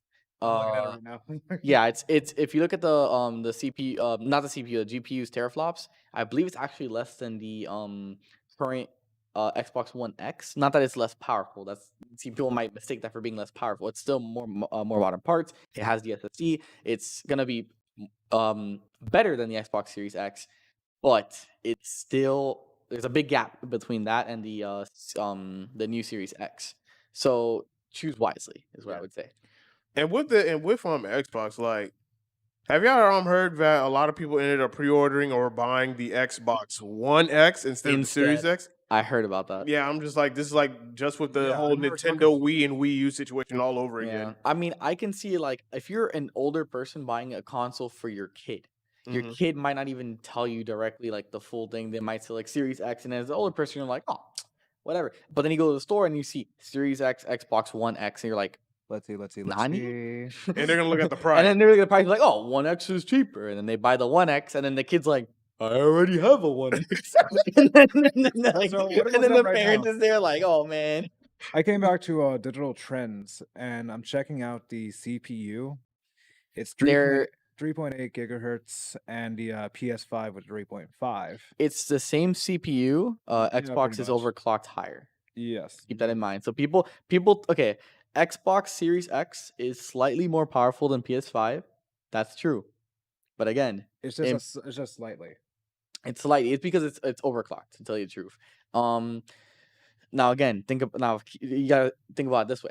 They're advertising 120 FPS just like the PS5, etc. They're up to 8K. I mean, they went ballistic with it, Yeah. But again, how many consumers that play console players, like mostly play on their TVs, how many TVs go past 60 hertz? I know they're releasing gaming TVs now that go past 60 hertz now, but how many people There's not actually that generally many, have but Yeah, like over 60 the hertz average TVs? the average person that's buying like a HD TV or whatnot, It's a 60 hertz TV. yeah, it's a 60 hertz TV, and You're not gonna that- see, Fred didn't- and the at difference. best it's going to be 1080p because Yeah, or 4K. No, you got a or 4K TV. like 4K yeah, 60 some frames. people more people are starting to get into 4K, 4K, but yeah. 8K is like unless you Eight- got that money. Only I can think of is unless they think the Maybe 8K it's TVs are going to be Bloomberg cable. normalized before the end of the life cycle. That's my only guess. Yeah, But again, like my thing is like with the consoles, like when you buy this console, like it says 120 frames, but don't be fooled unless you have a very good Yeah. TV or you play on a monitor. You're really not going to see the difference. No, not really. The games are going to be capped at a certain frame rate most likely, or the games are going to like run at a certain. I mean, they might go to, if they go to setting to adjust the frame rate for the first time on console, that'd be sick. Oh yeah. That'd be sick. If they Yeah. do that, that would be really cool. But again, like yes, the Xbox Series X is a little bit more powerful. But again, like most of these games are gonna be programmed to run the same settings. It's Yeah. just It's the only real difference between PS4 and Xbox One X, aside from Xbox One X being a little bit more powerful, is that like at least Xbox One X has the benefit of not having a freaking turbine engine spooling in your room. That's constantly. true. Like the PS4 is like Yep, my PS4 phone does that. you gotta clean Mine- it. You gotta yeah. clean it. You gotta clean those fans because if you don't clean those fans, man, like yeah, the Damn. GPU is for the Xbox is 12 teraflops. 12 teraflops. And then for the PS5 it's like 10.28. 10 point. Yep. So So they're trying to one up very subtly. again, teraflops is the way they measure console GPUs, but it's also like it fools people a little bit. Yeah. Again, Yeah. like it's really hard to compare consoles a little bit just because of the way that it works with consoles compared to PC specs. So again, I truthfully, minor difference. I'm not saying it's a bad thing to be more powerful, but again, it's up to you what your preferences. And just want to let you guys know, be an educated consumer. True. I have a PlayStation bias, but I'm not gonna hate Xbox because they just bought a Bethesda and we're all shook. I was about to Yeah, say, we're gonna get into that right now. We're all shook. Microsoft buys Bethesda. Yeah, huge flex. I mean, I don't know if you guys want me to start off with the stuff. Yeah, I mean, go. don't tell you even the truth. Okay, Bethesda is on a downtrend, but they can come back. I think they can come back. especially the fact that Microsoft bought them and they want them to I put mean, stuff together. but we don't know for sure if it's gonna be like the Bethesda games gonna be specific exclusives because Bethesda said like Xbox said they're gonna be more lenient with them. Like they're gonna have more like freedom to like push their games or whatever. So like I think I mean that was like a curveball in my opinion. I didn't expect that. Yeah, neither did I Um, don't think anybody was expecting But that. here's the thing. I mean, PlayStation is JRPG heaven. Yeah. Yeah. It's now Western RPGs. I mean, you just bought Bethesda. Yeah. You just bought yourself Fallout. You have cornered the market in that sense. Elder Like, Scrolls, I mean, Yep. Elder Scrolls. I mean, you have cornered Wolfenstein. Western RPGs. Like, so Wolfenstein. you have leverage now, Xbox. You did it. Yeah. You finally have a base. Now, what you do with it, that's up to you. Yeah, it's up You to gotta them run now. with it. They also have Rare. I forgot about that. Yeah, they also have They- Rare as well. They need to start touching Rare, man. When are we I getting like know. banjos and Absolutely. Like they might not win the console award. They might win some slight exclusives. my thing is Xbox, like how much longer are you going to milk your 3 franchises? Don't get me started. I love Sorry, Forza. I love I Forza. know. I think the new Halos aren't bad, but they're not what they used to they could be. be better. Yeah. Gears of War, I like the 360 Gears of War. The new ones aren't bad either. But again, how much can you milk these franchises, You're plucking at the Microsoft? strings, man. Like at least you need new IPs. I Like know. Sony is I wouldn't say they're milking God of War because it's just getting better and it's just like incredible. But they have a lot of series that they do produce a lot of games. You know, Final Fantasy comes out a lot for well, it's not. I don't think it's exclusive anymore, but No. you know, stuff like Persona's getting milked now and stuff like that. But the difference is like we're getting IPs with PlayStation. We're getting Sekiro. Well, Sekiro's not exclusive. I can't Yeah, consider it it's not. exclusive. But we have Horizon Zero Dawn. Great IP. I love that game. Stuff like Sure. that. Like we had Spider-Man come to the console. Insomniac is an incredible developer. Okay, You guys that's slept great. on Insomniac for so long. They Yeah. made Ratchet and Clank. They made I can't remember off the top of my list. I have to look up their list again, but they are incredible. Insomniac did make a game for Xbox or whatnot, but it didn't take Sunset Overdrive. Yes. That game is heard- actually really good, and I that heard was the only reason I bought my Xbox One. I bought my Xbox One off my friend for $50 because I didn't want to pay like I wouldn't pay for more than $100 for that thing. I'll tell you the truth. And I played it and I hated it. But no disrespect. I understand. No disrespect. I think the UI 360 Yeah, no offense. interface, the 360 interface to me I feel better. Sunset Overdrive. I heard good things about it. It is so fun. If you like, Yeah. okay, if you play Sunset Overdrive, you'll see where they got a lot of mechanics for Spider-Man from. Sunset Overdrive pioneered a lot It of looks heavily fluid. Like, yeah, Yeah. but I feel like it pioneered a lot of the movement in Spider-Man. If you play the game, you'll understand what I'm talking about. Yeah. I mean, it's literally Ratchet and Clank and Spider-Man movement somewhat coming together because Ratchet and Clank in the sense of weaponry, you know, like when I played that game, I feel like I was playing Ratchet and Clank in the terms of like the diversity of their weapons that you can use. Like it's incredible. Insomniac is not the best. I mean, they don't produce these Naughty Dog level of quality story, you know, but they have like they're such a good developer. I'm so Yeah. happy Sony purchased them. They're my favorite developer personally. They've been underrated for so long, and I'm so happy they gave Spider-Man to Insomniac. I Yeah. mean, they did wonders with the Spider-Man. I mean, come on.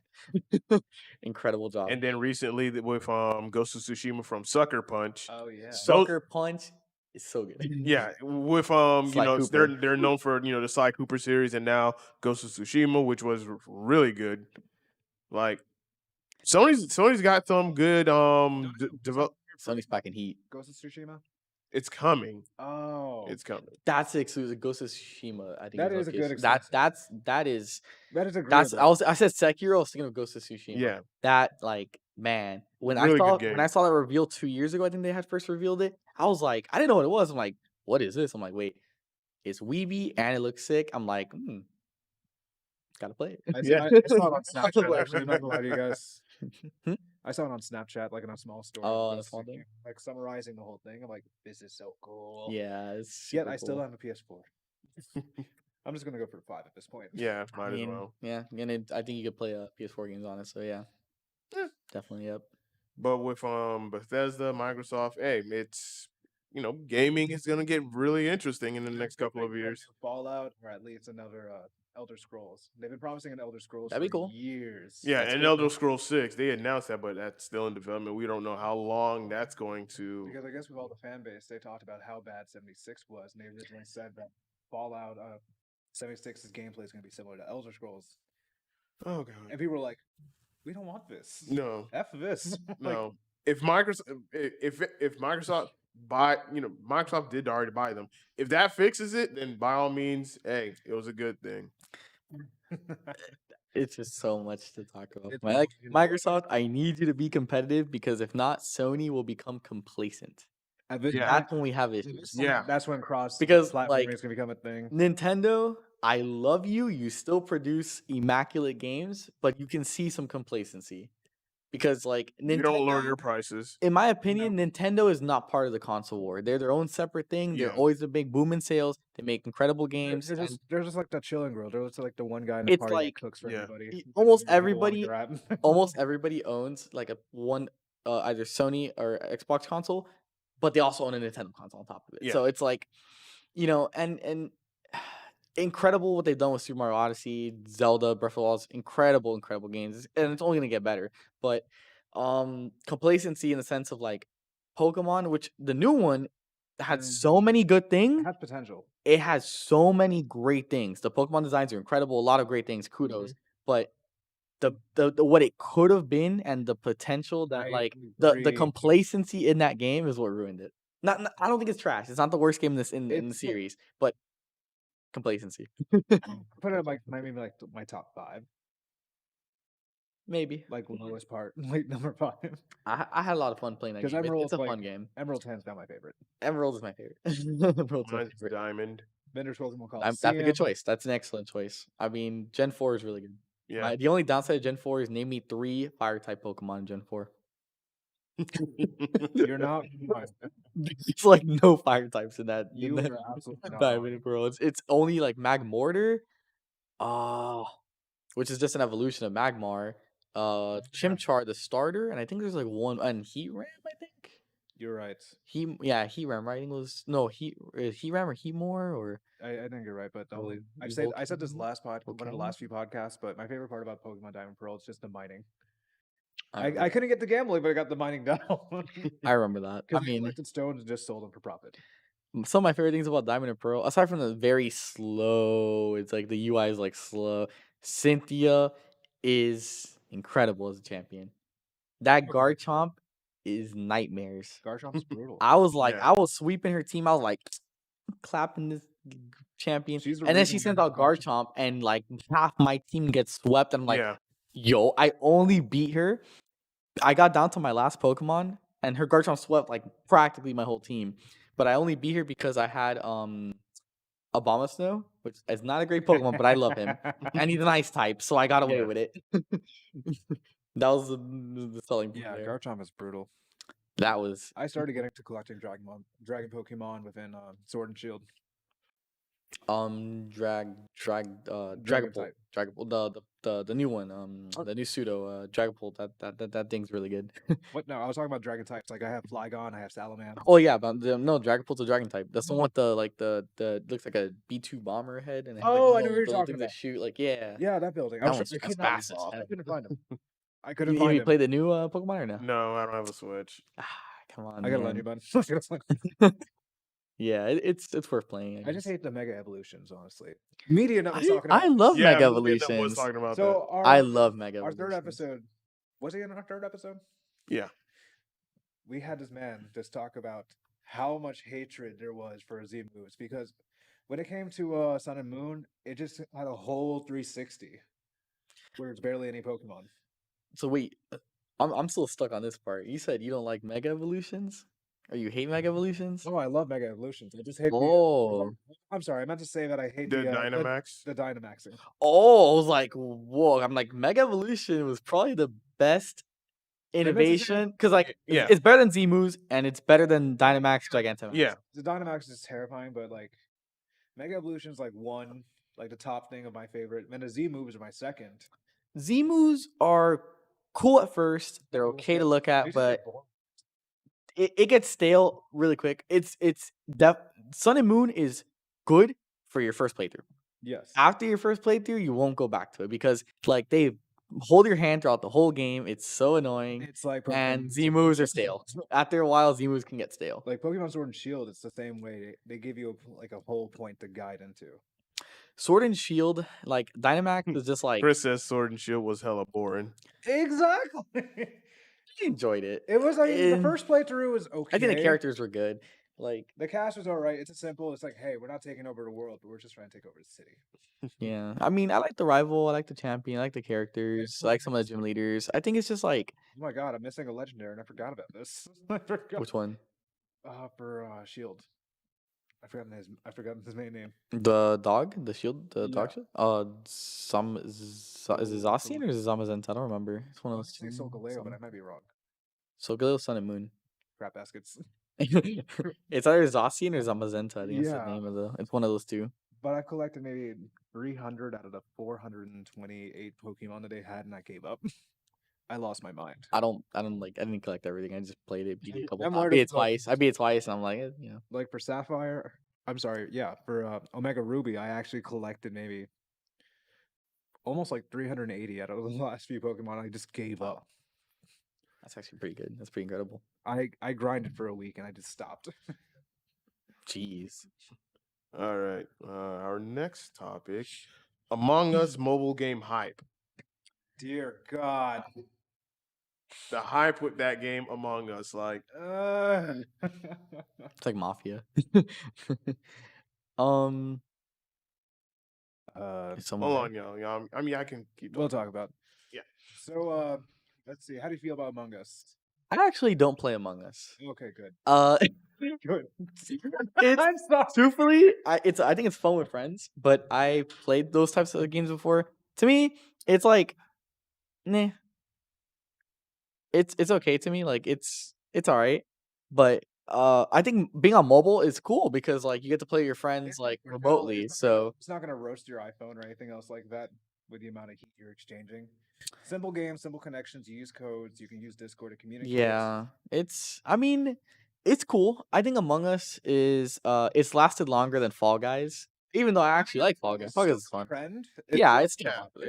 It's still by like what, less than a couple weeks, month. hmm But I think Among Us is gonna last a little bit longer than Fall Guys. It's different play styles because you're having that 2D and 3D motion. 2D is a lot simpler to play. You have your concepts, you have your task, you have one imposter yeah, that definitely. can sabotage or help in some ways or cover up. But then people are starting to expose them because each of the animations outside, it's like, hey, I'm doing shields. Why did it light up, bud? Mm. I I remember. don't know too much about the game, so it's really I'm hard giving to you discuss it. giving you the brief summary, but the funniest thing I is, watched a little bit of it though. the funniest thing was, I was playing with this girl I'm currently dating, and I'm talking about, oh yeah, I talked to my grandma about you, and she seemed to love you. She kills me within a sight, and I'm just like, my jaw dropped. I'm like, why? Because I forgot, like, you can't say you're the imposter. And I happened to same girl, same moments twice, and I was so pissed. I still got to get into that game. I mean, I've downloaded it on my phone, so that way I'll just later on today I'm gonna just go Yeah, ahead. cosplayer invited me to his. Is it free on mobile or is it? Yeah, It's 100% free on mobile. So yeah. I'm You gonna can, give Why it a buy it? try. I mean, you If can it's buy on like mobile. you can Give buy. it It's a try $5, but and like, I mean, play it. PC, I guess it's a little bit. It's not really different actually. is it the same thing? No, I guess I'm gonna try to get it on my PC as well. it's from the Steam shop, so I It's think like it's all $5, I think, on Steam or something. It's Yeah, pretty cheap. I mean, I guess for the $5 you're paying for like premium stuff like skins and such. Yeah, 'Cause you might convenience of having it on PC. you're not gonna have your colors, but you're gonna have your like pets and certain accessories that you would have to buy for just like $3 or $4. All right. That way I can indulge in some chaos with people online because I've been seeing a bunch of memes and a bunch of clips of people just literally getting set up and whatnot. I swear it's the funniest thing I've ever I seen. can't be an imposter. I learned this because one, I just get caught and instantly blamed without really even trying.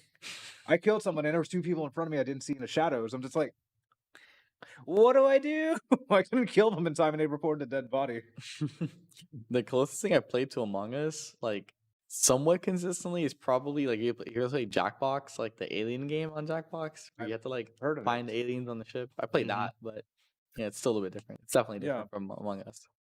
Yeah, Among mean, Us. It's a good game to play. It's like more like the party, more like the downtime, saying, "Hey, there's no power, but there's signal. We can play this." Yeah. The code is going to be fists, because it's all letters and numbers, like less than 6 digits. Okay. Yeah, I'm gonna definitely give it a try and indulge in it so that way I can have my fun with it, make some content, and share with y'all. And who knows, I can even invite more people to come and play with me and Yeah, whatnot. And one of our friends actually did a little rad. live stream or YouTube video, Litfire, playing Among Us. okay. I was watching it; it was pretty good. Okay. Man, I got invited to a Discord group by a cosplayer. I think he goes by Powerbomb. Mm-hmm. Yeah, he invited me to a group, and there's like multiple people. I had to be assigned a color. I'm Man, yellow. I wish I was like I know a lot of cosplayers. I wish that's one thing I want to push more. It's like off topic. I'm sorry. I went You're on a fine. tangent. But I would like I The definitely show's want about you. True. I definitely want to be more involved in like not just cosplay community, but like like convention, like cosplayers, stuff like that, like those types Yeah. of groups. Because like I know cosplayers, but a lot like most of them have been my friends from before, from like high school and stuff. I've met people at conventions, but I feel like I haven't met like it's not like Smash where I've met so many people. I feel like that's Right. one thing where I've been trying to go to more conventions, but unfortunately Life. here we are. Yeah. Yeah. Like I was gonna go to Hallmat this year. Oh and man, Yeah. we planned that too. We Here planned we are. MegaCon. Like I would have been down to go. You Anime, guys, a group, EY. like yeah, I want to go to EY too. I heard EY is like super good. Like I want to go to all that stuff. I was hoping to go to Otaku Fest again because I had a great time playing Smash there. Like That was the first time I made money playing Smash. Oh, that's awesome. Yeah, I got third place. Unfortunately, 8-Bit Man was there, so Oh, you poor yeah. soul. 8-Bit Man was there. My friend Doc, he's really good. He's a Lil Mac player, and he plays Lil Mac and Fox. But he's really really good. So he got second, and He then I had to got get the third. Mac But up. I had a really good run that tournament. Yeah, shout out to Brett. Hopefully you watch it at some point. But super cool dude. All right, next topic: Mass Effect Trilogy Remastered announced. Any of y'all played Mass Effect? I played the first one and I couldn't get fully into it. It reminded me of Dragon Age and it gave me that weird vibe. Oh, you got a lot to say, huh? I know. I got 3 words. Let me get cozy. Go for it. Mass Effect 2. That's all I gotta say. If you know, you know. I've heard of it briefly. Mass Effect 2 is incredible. It's excellent. I've barely played Mass Effect 1. Again, it's really hard for me to like the first game in the series. I like the first game in the series, but it's really hard for me to say like it's the best one just because it's always like fresh. It's like that intro, it's not really perfected. But the second and third games of trilogy or like series is usually like a peak. And Mass Effect 2 just great job. Great job. I mean, wow. Mass Effect 3, I loved it too. I think the gunplay was amazing. I know the ending. That's what Yeah. everybody's gonna talk about. But again, Yeah. I mean, still, and I pre-ordered Andromeda. I was so happy to play it, and then I played it, and that's it. I've heard mixed reviews about Yeah, Andromeda. I've heard like lots of negative. That's why I back away because The one, sorry, go ahead. we're the two guys that will wait for a couple days or a couple weeks before we actually engage. I should have done that. From then on, I never pre-ordered. I honestly, I don't think I've even purchased any. I have purchased EA games, but only used. I don't support that developer anymore. But that's a whole nother topic. Yeah, yeah. But yeah. Andromeda, I played it the first day it came out. I played it for a few hours. I like the gunplay. That's it. That's all I can say. Everything else was like, I literally played for a few hours. I never touched that thing again. I felt don't like blame I felt like they highway robbed my $60, I don't blame you. and that's why I never trusted EA again. I don't blame you at all. Oh man, that was. But the trilogy has been announced. I have the trilogy on PS3, and I just never. I started playing the first one, and then I just stopped because some game came out, and I just completely lost. I got Persona 5. That's what happened. Oh. Once I got Persona 5, I completely dropped Mass Effect 1. Like, I was going to go through the Mass Effect series, play through it, stream it or whatnot. Then I got Persona 5, and yeah, never went back. I got a story about Persona 5. I'm gonna save it for later. I mean, man, like Persona 5 is a game that has changed me. Like, Incredible. recently I finished you probably noticed. I don't know how familiar you are with Persona 5. Not familiar at all, but I'm listening. Okay. Palace. I finished Shido's Palace. Pretty good palace. Yeah. Good palace. Good palace and whatnot. And bro, Not the best one. Best one is, you know what the best one is? Sainijima. Yes, sir. Yes. Yes, sir. Everybody knows that palace is goated. No, every Persona fan knows that Sainijima's palace is the. We shouldn't have spoiled the character, but the Casino Palace is the best. Yes. It's the Thanks, best David. one. It's not like I'm gonna get. I'm kidding. I'm kidding. It's the best palace. Yeah. I mean, it's truly good. hands down. But it's some great palaces in that game. So, But that game, like, I'm over 100 hours into that game. I still have not completed it. only Only 100 hours. Only 100 hours.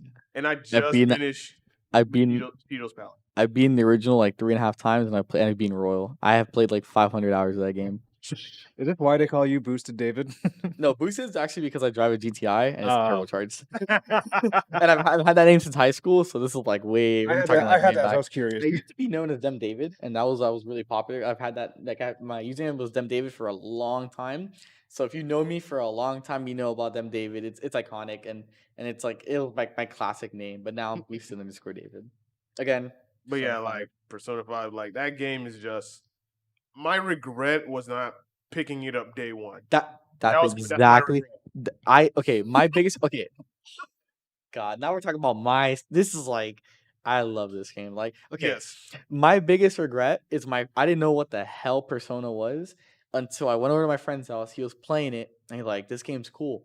I looked at it, I'm like, this looks so like different because I wasn't like super into JRPGs. It's a completely different style, and I'm like, this is a weird game. My friend's like, no, it's really good. I was like, "Oh, it looks okay. I played a little bit. I was like, I didn't play like a lot, 'cause, whatever.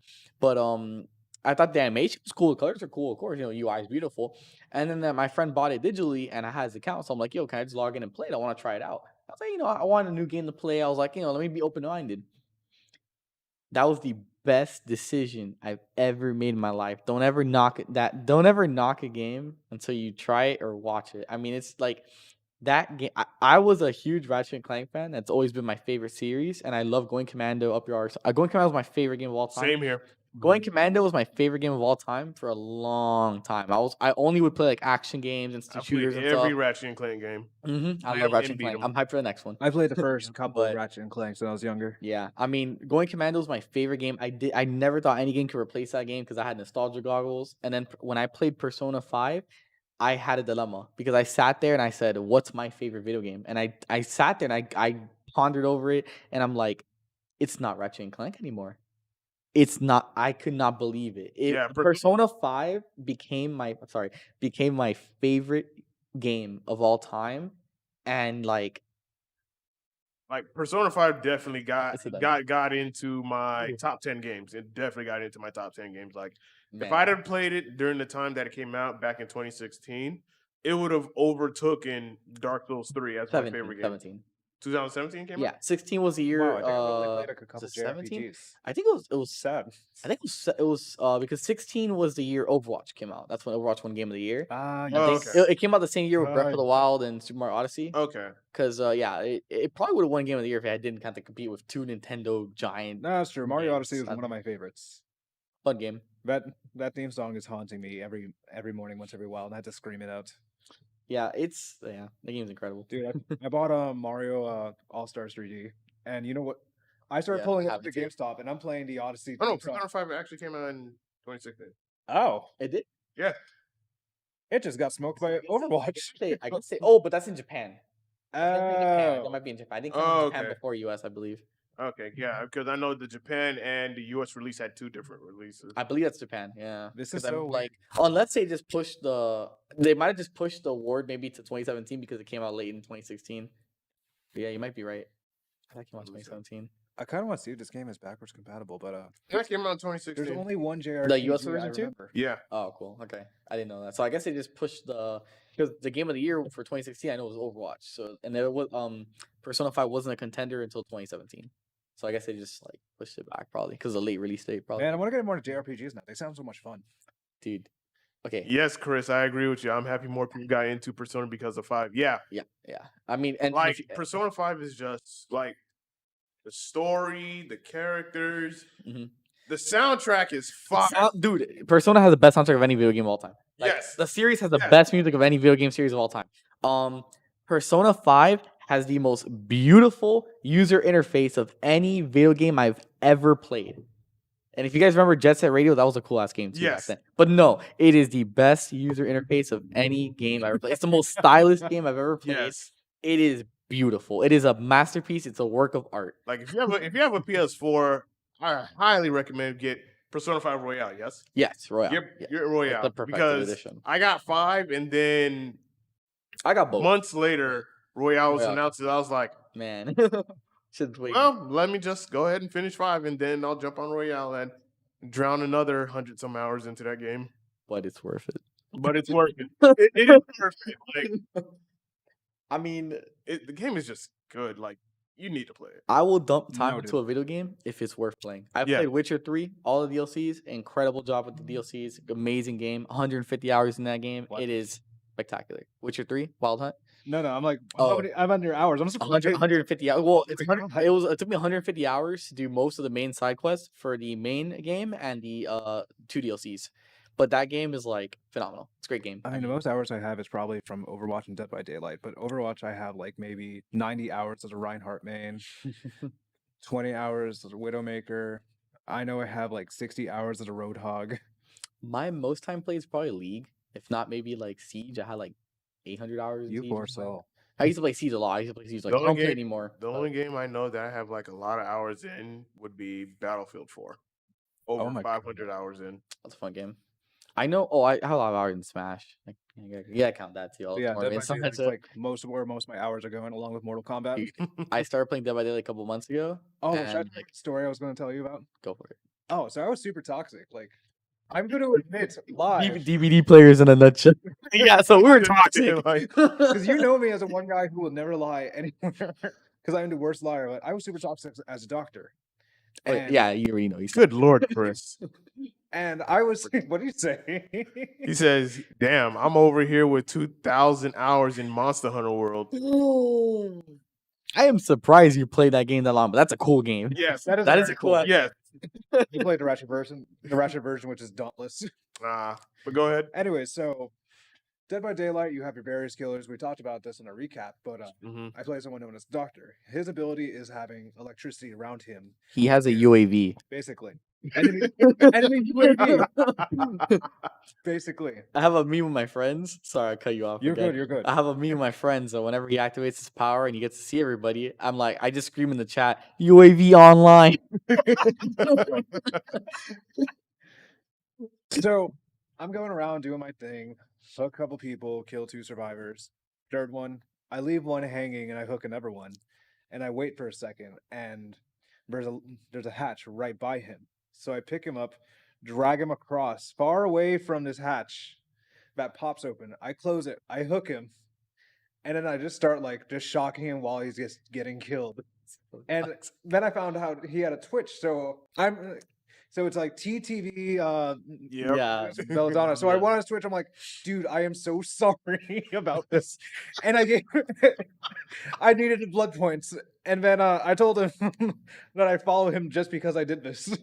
I mean, man, I love DVD streamers. It's always fun. Like I met a lot of cool DVD streamers, and shout out to Mika Geeks on Twitch. I love her. I hope you're watching this right now. Like I met her because me and my friends were playing a 4-man survivor game against her as killer, and like man, I'm sorry, Mika. We wrecked you.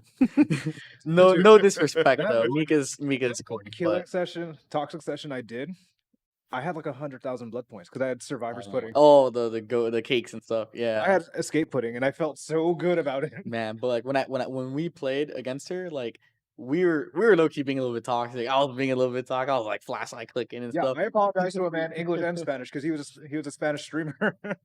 It's funny. I felt then so guilty. I felt so bad because after like she posted like come check out my Twitch thing, and I come check her out. Like she was super cool. She was really nice, and I felt so bad. I'm like, I'm sorry for being rude. I actually ended up following her. I even subbed her, and I watch her all the time. And that's She's why we're really fun to friends. watch. This She's is super cool. why. Yeah, I actually play her all the time. She's really cool. I even told her to like about this podcast. I told her Yeah, I'd I send hooked her the the PC stream. player, so I felt a little bit more better of myself. I felt like I gained some kind of ascension. Yeah, PC players are insane. Like you can do some crazy. The thing with PC, like, you can do some crazy stuff. Like you can do crazy definitely. spins and PC. Yeah, but I was a doctor and I kind of murked somebody, and I felt so bad. Toxic, I had feelings like I had to pray about this. So toxic. like, Speaking please things forgive me like for this. being this. And I'm playing some dark hip hop right now. Toxic. Well, with the month of October coming close, I might as well just get on. Oh, we're gonna get on this. Yeah, I might as well get on the Dead by Daylight hype train and see what this game's ensuing, because I heard there's a lot of chaos that goes on in that game. Oh, and yeah, a with- lot of betrayal and treachery and all that negative stuff, and I'm here for that. I can Dead- say Dead straight by up, I betrayed my Daylight- friends. Dead by Daylight consists of 3 things: bugs, toxicity, and let's see, what's the third one? BS gen rushing. Survivors are broken. Depending on who you play as, or depending if you have like the spare part or a brand new part, which is 15%, and then you can get an extra 5 if you Yeah, hit, it's so hit the silly. skill checks. I mean, like survivors are broken. If you have really good survivors, it's really hard to win against killer when you have a team of very good survivors. Work coordination, it's almost impossible. Yeah, because you do 2 per gen. It's just and I know people complain about killer perks. Killer perks are OP as hell, but they need them. yes. It's like The only thing I cannot tolerate is barbecue and chili. That's the only one of you I cannot. I know you're looking at me like that, and we talked about this earlier. barbecue's really good. I think I don't think there's like one specific killer perk that's broken. I think there's just a lot. Like they have so many good perks. I feel like Survivor has one or two very good perks, but then it's like, Yeah. like it's like when you play Survivor, like they're gonna run borrow time, decisive strike, Yeah. any exhaustion perk. I've only dealt with like 3 people decisive strike, and it made me want to hit somebody. No, Honestly, when you play in higher elo, like when I play my killer games, like they're all red ranks, and it's like, oh look, 4 decisive strike Dude, players, chop, three borrowed time players, like it's like drop an elbow in the middle of this. literally. That's why I already expect it. Like when I hit somebody, I'm like, yeah, he has decisive strike. I'm gonna go somewhere else. Since you're around red ranks, do Mhm. you deal with face camping? Face camping basically Like means like you hook somebody, you just watch them like a hawk. killers don't do that because they want to pip. Some So people want to do that. they do that when you're toxic to them. I do that. If you flashlight click me, if you are toxic to me, if you teabag me, if See, you're being uber toxic, you're getting face cammed. it's like even if I'm like the nicest person, I get face cam once every while, especially the Wraith. Like they just stand invisible, just like, They stand and they like hit their bell like ding, hi, ding. I'm just gonna murder you. Dude, the most toxic thing with Rafe is when you win, like when you get a 4K and you just start clacking your bell all over the place. Ding, ding, ding, ding, ding. Ding ding ding ding. So funny. It is. That game is fun. It's It's a fun it's game a when you know buggy what you're mess, but doing. it's so fun. I remember my first time playing and I was drinking and I panicked. I was playing as my current main, Jake Park, and like I'm getting chased. I'm like, run! I almost lost my voice that night. I I got used yelled at by my friends. I when I first used to play, I didn't know what the heck looping was or how you loop, and I used to just run into the middle of the field and run away, and I would just get killed every time because I didn't know what I was Sometimes you doing. just have no choice, honestly. Yeah, but now that I know, understand the game more, like I it's now different. I now mastered how to use pallets. Pilots are The pallet stun at least. pilots are broken and buggy. Oh yeah. You ever had to deal with like when someone drops a pallet down, you hit somebody, and like you Like just start getting you stunned. still get stunned, but you hit them. But I remember one bug I was going against a trapper. I close a pallet stun, and he fully hits me and knocks me down. That game has really bad like That hitboxes. was and- upsetting and meatballs. Like no lie. Dude, like survivors get away with some crazy stuff. Killers get away with crazy hitbox. It's like it's a back and forth. There's like a 50-50. There was a map. I think it was a Maximilian Estate, but Definitely a state. it was I was in a freaking corner of a map going against a huntress, and I could not move in a small spot. Like there was one little spot, like maybe like yay high, like maybe a good like 5 or 6 inches of the map, or like 1 meter. I couldn't move. I was exploited. Mhm. Then the huntress I was going up against knocks me down. She carries me, and she was stuck in that same spot, and I escaped Oh, was it right next to like a little mountain. Yes, that was a glitch. That was actually a bug. They fixed it, I but there was a cried. bug. Yeah, there's a bug where if you go by, like the little incline hills, you can get stuck in a corner. And it's funny because I got a 4K just because of that. Because I was I didn't even know about the glitch, and I found out about it because 2 survivors got stuck on the same glitch, and I'm just there. I thought they were trolling me, and then I'm like, "What the heck is this?" And I just hit them and killed them. But then I got stuck on it for like 2 seconds, and I like jumped, like I wiggled out of it. But it was like Some glitches are fun, especially in Ape. Oh my god! DVD Silverback, is I got a a glitch story to fest. tell you about Apex Legends. You want to do it now I'll, or ju- I'll after? make it. I'll make after it. the I'll make it podcast? quick. This is like less than 1 minute. Okay. Basically, I'm jumping down. I go to that little glacier in World's End. Hmm. My friends drop off, and I got stuck in a corner of a map where I couldn't escape. Right. I died because I got stuck in a corner. It said return to battlefield, and I couldn't do anything. I'm kicking and complaining, and my friends were like, "Oh yeah, it'd be nice to have a tracker, you know." And they couldn't find a mobile respawn beacon. And out of all things, there was a supply bin with 3 freaking blue vests. I was upset, man. That was rather unfortunate for you, man. That's funny. Oh, that was a good laugh. I gotta show you the video later. All right, let's move on to our next topic. Is backwards compatibility necessary? Depends on what system. Because if it's for Xbox, it's not really at this point. Let's hear your thoughts. Is it necessary? No. Should it be there? Yes. The reason being is like if you're a very young player and PS5 is your first console, like not being able to experience previous games unless you buy previous consoles is a big True. deterrent for young people who don't really have money, rely on their Right. parents a lot. So I feel like, like if I was a kid and like and I like if I was a kid, and let's say before I grew up in just the PS3 era, not like PS2 and before, Yeah. I would be missing out on a lot of PS2 titles if PS3 wasn't backwards compatible. Like Right. so, like a young kid that has a PS3, since if you get the OG one, it's backwards compatible. Yeah. You can buy all these PS2 titles and play them. So Mhm. I feel like it benefits a lot of younger players and gives them like opportunities to play older games. Definitely. So that's like I think that's why it's like important. Necessary. I mean, necessary is no, but It's a good marketing strategy, anyways. I think it's just it should be there in my opinion. If it's for Yeah. the physical, I definitely recommend it.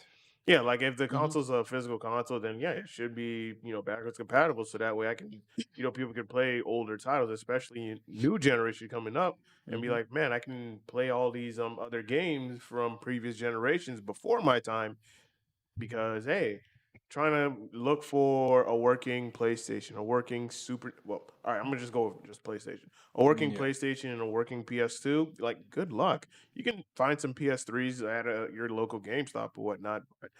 Anything beyond that, like good luck trying to look Like for them. thrift store hunting. Yeah, like you're gonna have to be searching really, really hard for Offer one. up. And Touche. that too. And also got to make sure that it works. Same thing when it comes to the disc. You got to make sure it is it able to read Mhm. because sometimes it don't. And then you have to use the old school method of getting some alcohol, some wipes, and just We're wipe actually the like getting the disc. machine that repairs it. And then what's that? There's actually machines that repair the disc. Yeah, I remember that one. I remember. They still exist surprisingly. You guys remember that old myth about the toothpaste and you apply Yes. toothpaste? I never did. I never did it. I think I tried it maybe once with like a disc I didn't care about too much, but it broke, and I was like, let me just try it, and I don't Oh think it my. worked. I don't remember. Or at least like if you let's just say, all right, I got the PS5 digital, right? And I want to play some of my PS3 digital games. Why is that not a thing? Like that could be a thing. Like if I bought this game digitally on PS3 digital, then I should be able to play on the PS4 and the PS5. Agree with all the quality and the Yeah. laser cutting edge technology that we have to scan a disc. It should be working. My Yeah. personal opinion. Yeah, there's really like, again, and Imagine playing a PlayStation 1 on a PS5. I Like, mean- that would throw off the whole market. and nowadays like the disc is just like a key to access the game and download it. It's not even like the game is like on the disc anymore and stuff like Yeah. that. So it's like it's different nowadays, and it should be there. Yeah, for sure. 360 was able to play like backwards compatible Xbox games, but at this point, you wouldn't really need it for the Xbox Series X because everything's gonna be on Game Pass. Yeah. They're Yeah, focusing more on that's true. streaming services. Streaming and Windows and Make sure you get your external hard drives, guys. Oh yeah, definitely. Yo, if you're gonna buy any of the next gen consoles, PS5, Xbox, get right now. Go ahead and start buying those external drives. Like- and internal Seagate's a good one. SSD hard drives because I'm gonna tell you right now, by November they're gonna sell out like mad crazy, Mm-hmm. You might as well mad jump in when you crazy. can. And Mhm. also buy some stock in some of these companies as well because it's good Booming. money. Let me tell you something. Sony, who the hell makes an 800 and something gigabyte SSD? Just make it 1 terabyte for fuck's sake, man. What are you doing? You eating shit. What are you doing? Thank you. I mean, it's not a huge difference from maximum. Like, dude, come on. I mean, Xbox But- is at like 1 terabyte Yeah. straight up. Like, but like, come on, man. Like, well, 825. that's I'm like, hold. hello. come on now. You're dropping the ball early. Yeah, right? that was Very, definitely like, random. I'm through like 2 terabytes in my Xbox right now because I have that Seagate. But I should have bought the 8 terabyte just for the good measures. Oh yeah. Because with all the games you're downloading, it's gonna cost space eventually. Yep. And now if someone's dumb enough to buy Call of Duty Modern Warfare, And them stupid ass updates. Oh my god. that's why I originally got it because I wanted to do like a whole Warzone stream of people, but there was nobody to play with. It takes up too much space. Exactly. Yeah. Off topic. You guys remember back in the day when you used to blow into cartridges of video games? Yep. GPAs? Yep. I still have. Oh, the memory card used to blow into, man. Like, I just got that random thought in my head. Like, man. Mira. I have mine at home. I know, like this is But yeah. nostalgia. I got mine too. I Yo, got they out here, they stay strapped. They always ready. Oh, then I also got this. Iconic. I have Pokemon Blue and I have my Game Boy Color as I well. have Super Mario and a Miss Pac-Man because I went Yo. to a gaming attic in Tampa. Who remembers those late night drives where you can see the screen for like 0.5 seconds every 2 seconds? It'll be like I got mine. lights will come by. I got mine too. I feel And look what's in it. Pokemon Crystal. Chris. Damn. Nine. Nice. This is why we're friends. Yeah, exactly. If you guys would have told me, I would have brought mine. It's more for time. I have it sitting at home. Mine's the same color. So it's- Mine just randomly was in my bag. I was like, oh, okay. That's I had a choice. actually- I had a choice at the gaming attic. It was either going to be that teal or the original. I'm like, I want teal. I had the teal. I want color. Yeah. Yeah. All right, and our last topic is Ah. Q&A from followers. And you got one? I believe so. I'm going to check my Instagram right now. And I'm gonna read the chat. Halvin says would be great, but companies aren't going to do it when we're talking about backwards compatibility. Oh, It makes no, more they're money not. for them if they release their own demand services. PS now. Yeah, PS now, yeah. Subscription. Yeah, that's true. Yeah, I can see that. Yeah. I mean, they still give you the option of backwards compatibility, but it sucks that they charge you a subscription for it. So Yep. yeah, it's it's when it could be Alright. simple as just plugging in a disc and All right, Not are you bad. guys ready for the Q&A? Yeah. This is related to Among Us. So, Waluigi seems very sus. Do we boot him from the ship? I saw him vent. This son of a gun. yeah, he's ejected. Yeah, you ejected.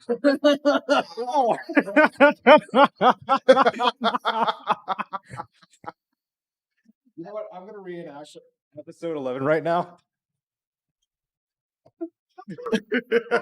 That's for you, S1. Shout out to Steve and S15 Costumin. Oh, man. That is definitely gonna be the highlight of my next one. Oh man. Not actually. I'm thinking of what I could add to the conversation. Yeah, I'm very sus, which is suspicious. Are you guys thinking of getting a new Yakuza game like a dragon? Yeah, like I've been meaning to play Yakuza because I have it I'm on. hearing a lot of you guys haven't ever played the series. No, no. I have Yakuza 2 for free on Xbox because of the gold membership. I've heard of Yakuza since PS3. Yakuza is incredible. It is amazing. It's Is it a beat 'em up hilarious. or It's a beat 'em up, memey side quest, very good story based. It's super memey. It's super funny. It's like it's super serious and so we're super. talking about like Japanese commercial kind of memes? Yeah, it's a very okay. The main story is very serious and very good, well written, and then the side quests are very memey. It's incredible. If you want to start off, play Yakuza 0. I recommend playing it. It's on PC now, so again, definitely recommend playing that. Just want to throw it out there. I love that. Yeah.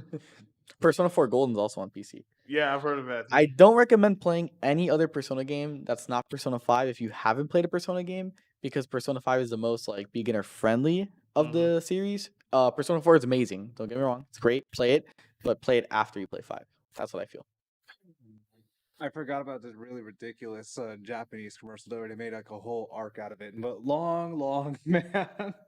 We're just like guy and his wife are about to propose, and this guy just pulls up with his gum. And then the girl's like I might have seen accepting this. it, but the guy is actually going for the guy, and it was kind of awkward. like it's one of those plot twists, those anime plot twists you don't expect. I gotta show you those after this because it was one of the funniest commercials. That's what I'm thinking of Yakuza is. Like a whole It's- weird nutshell. It is a game, man. It The is Japanese incredible. GTA.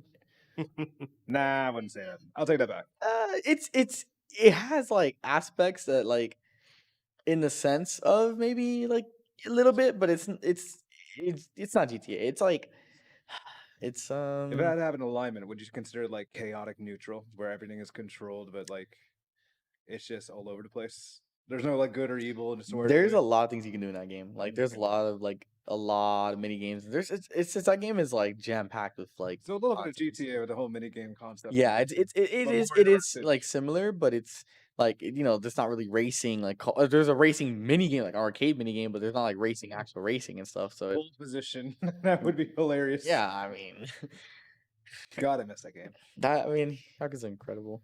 I'm trying to think of other games I should talk about.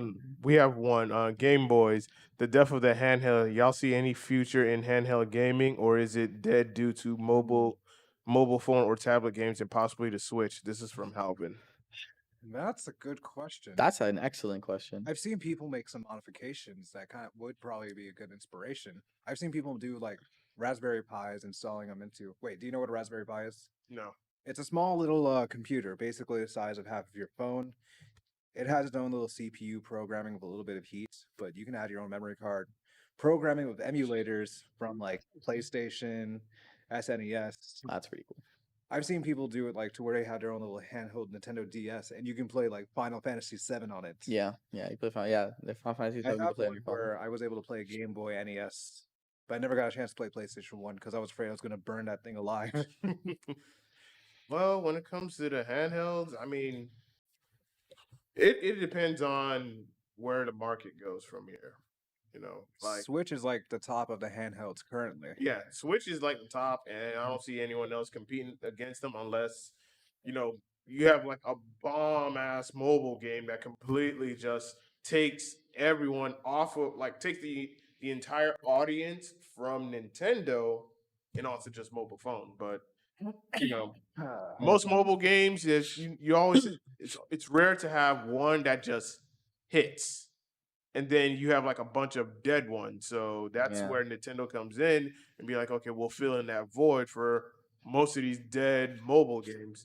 But eventually, there will always be that one mobile game that just overtakes the crowd. Like, Angry Birds was like the biggest thing. yeah, Angry Birds was the biggest Birds, thing, and Temple Run, all stuff. Yeah. Temple Subway Run, Surfers. Flappy Bird. Flappy Bird. Oh my god, that poor Flappy man who Bird. made it. I feel so bad for him still to this day. Yeah, People literally sent death threats to the man for making a game. it was addictive too.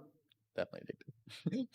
That game was hella of addictive. That poor man, literally. When it comes to mobile gaming, like as phones get more powerful, like now you can literally play Final Fantasy games off your phone. Apple has So their own it arcade. reaches a point where it's like you can make money without even having to produce a console by releasing like apps and stuff on Not the pure phone. person. Like it's just easy for developers, and it's like I think handheld consoles are never gonna be the same. I think if Nintendo's probably gonna be the only one that ever releases a handheld console. If Yeah. they release an only handheld console like the Switch Lite, I think it's gonna be more of like a very cheap budget, small pocket alternative. They have released a Switch Lite already, Um, right? Yeah, the Switch Lite's already been released. But I think like from now on, I think Nintendo's gonna stick to probably hybrid. I think Yeah. hybrid is definitely the move. Yeah, Wii U I is think like the it's first example. Yeah, Wii U is like Was somewhat of an example. it's like a baby hybrid. Switch It's is a like concept pretty much. Switch is like The actual pinnacle execution. of like what we think about when we say hybrid, But I mean, again, like I think what's in Nintendo's favor is that we had a big performance jump in terms Yeah. of like specs. So I feel like the next Nintendo console that's gonna be after the Switch, if it's hybrid as well, I think it's gonna be powerful enough to handle most games. Honestly, most of these games that we play now on PS4, like I'm hoping that they'll be on par with their next console because the Switch is it's it's powerful for a Nintendo console, but it's not up to par. It's not up to par. It's not. It's like 36 frames per second. Again, I mean, Is it reasonable? Nintendo makes games that aren't difficult to run, but I mean they put Witcher 3 on that thing, but They have I Dead don't by think the Daylight frame rate's too. that great. Yeah, they have Dead by Day on the Switch. I mean, I'd feel bad for anyone that plays Dead by Daylight on the Switch. I mean, Same thing with Mortal Kombat. Like they have MK11, but I think I only know one person who plays it. Yeah. I mean, I like that they're giving the people the choice to play these third-party games on the Switch. I think that's a great start. Again, the console just has limitations, but I think Nintendo is like I like the direction. I'm cool with it. But again, like I think that's like the way like handhelds are gonna be from now on. I think mobile gaming is just gonna be like the premier way to play remotely. Yeah. Imagine originally, like the so next Xbox and PlayStation just become like hybrids. hybrid. How Hey, anything's possible. at how this point. dynamic would that be? Xbox has never made a remote console. PlayStation has had the PSP and PS Vita. which actually are pretty solid. I would say. I agree, Just actually. Yeah. They're underrated. It wasn't bad. Like it They was. stopped supporting the Vita. Yeah, the Vita just didn't get support. No, it did not. You buy the Vita to play Persona 4 Golden, and now it's useless because it's on PC. Yep. The Wii U is I just played practically Crisis dead now, Core, too. like I Final mean- Fantasy. That's the one game I can remember from PSP. PSP had a couple games I liked, but PS Vita. eh. No. I think that's what they also had. I think they had Jack and Daxter on that one, the Last Frontier on the PS Vita, I think, Yeah, or Nintendo PSP or just- PSP had. I don't remember. Yeah. I still give props to Nintendo to this day for having like handheld consoles. Yeah. Great job with it. All right. Well, if you guys have any other final words, we can go ahead and put a bow on it and wrap this thing up. Just thinking. I don't know. David, it's an honor actually having you here. It's good to see a Smash player, see a guy local to PC. Definitely. We don't smell. How dare you bring that back up? I had to say that. Like, I know. I said this. I'm like, you're like, "Are you it's sm- great to have a Smash player here. That's to make sure everybody knows that this we don't smell. I'm That's the melee community. I'm just kidding. That's it's not as bad. It's a meme, but it's not a true. It is. I'm like, are you smelling for the BO before There- you walked in here? I've met people that smell, but I don't think it's like a It Smash should be, specific. it's a tactic thing. that should be illegal. I mean, well, there was, I believe, damn, what tournament, what company? Oh, Yu-Gi-Oh! That they made a rule that you have to take showers before tournament. Yeah. Yu-Gi-Oh! That is the best rule ever Because implemented. like your nose will just burn if you're like, I can't do this anymore. Yeah, I mean, it's Goodness. it's hilarious. Just have a custom card that says, "Go take a shower." I sub this For real. trap card. But I mean, I'm definitely happy to be here. I'm happy you guys invited me. Yeah. Like, I love talking about It's video fun games. to have someone that knows about Dead by Daylight as well. That just made my whole like week. around. I'm a huge video game advocate, so like if it's anything pushing video games further, like expanding, like anything with streaming, esports, talking about video games, like I love it. Like I always try to promote video games as much as I can. Like I think it's a beautiful thing. Like it's my childhood. Like that's what I love. It's my passion. I so. feel that, man. Yeah, man. 100% respect that. I play everything. I mean, I like not even just one genre. Like I play everything. I'm willing to play anything as long as it's good. That's how I feel. That's what's up, man. All right. And with that being said, guys, I'd like to thank y'all for watching and tuning in. Good episode. And for those that want to watch the video playback, if you're just now coming in and watch it, just, rewind everything back to the very beginning, whether you're watching on Facebook, Twitch, or YouTube. And for audio only playback, it'll be available on SoundCloud, iTunes, Google Podcasts, Anchor, and Spotify. I'd like to thank my co-host Waluigi and our guest David for being on. And this is episode 13 of the South Florida Gamers podcast. We are signing out. Did you forget something? Yeah, did you forget something? Episode 13, Dead by Daylight, the 13th number, Friday Oh, yeah. 13th. Because every update, every time But the new 13th is season's like- 13. 13th is like a 13th Halloween tattoo. killer number. Fun fact: I'm a huge Friday 13. Yeah, Halloween's considered like I mean not Halloween. I'm like 13's considered like a number with like horror and Halloween and like like stuff like that. So that's pretty cool. Speaking How of we which, we'll talked see about you Dead by guys Daylight. next October. Yeah. Well, this October technically. Yeah. All right, there goes one for me butchering. One for me butchering. All right, y'all. Y'all take care. We'll see you on the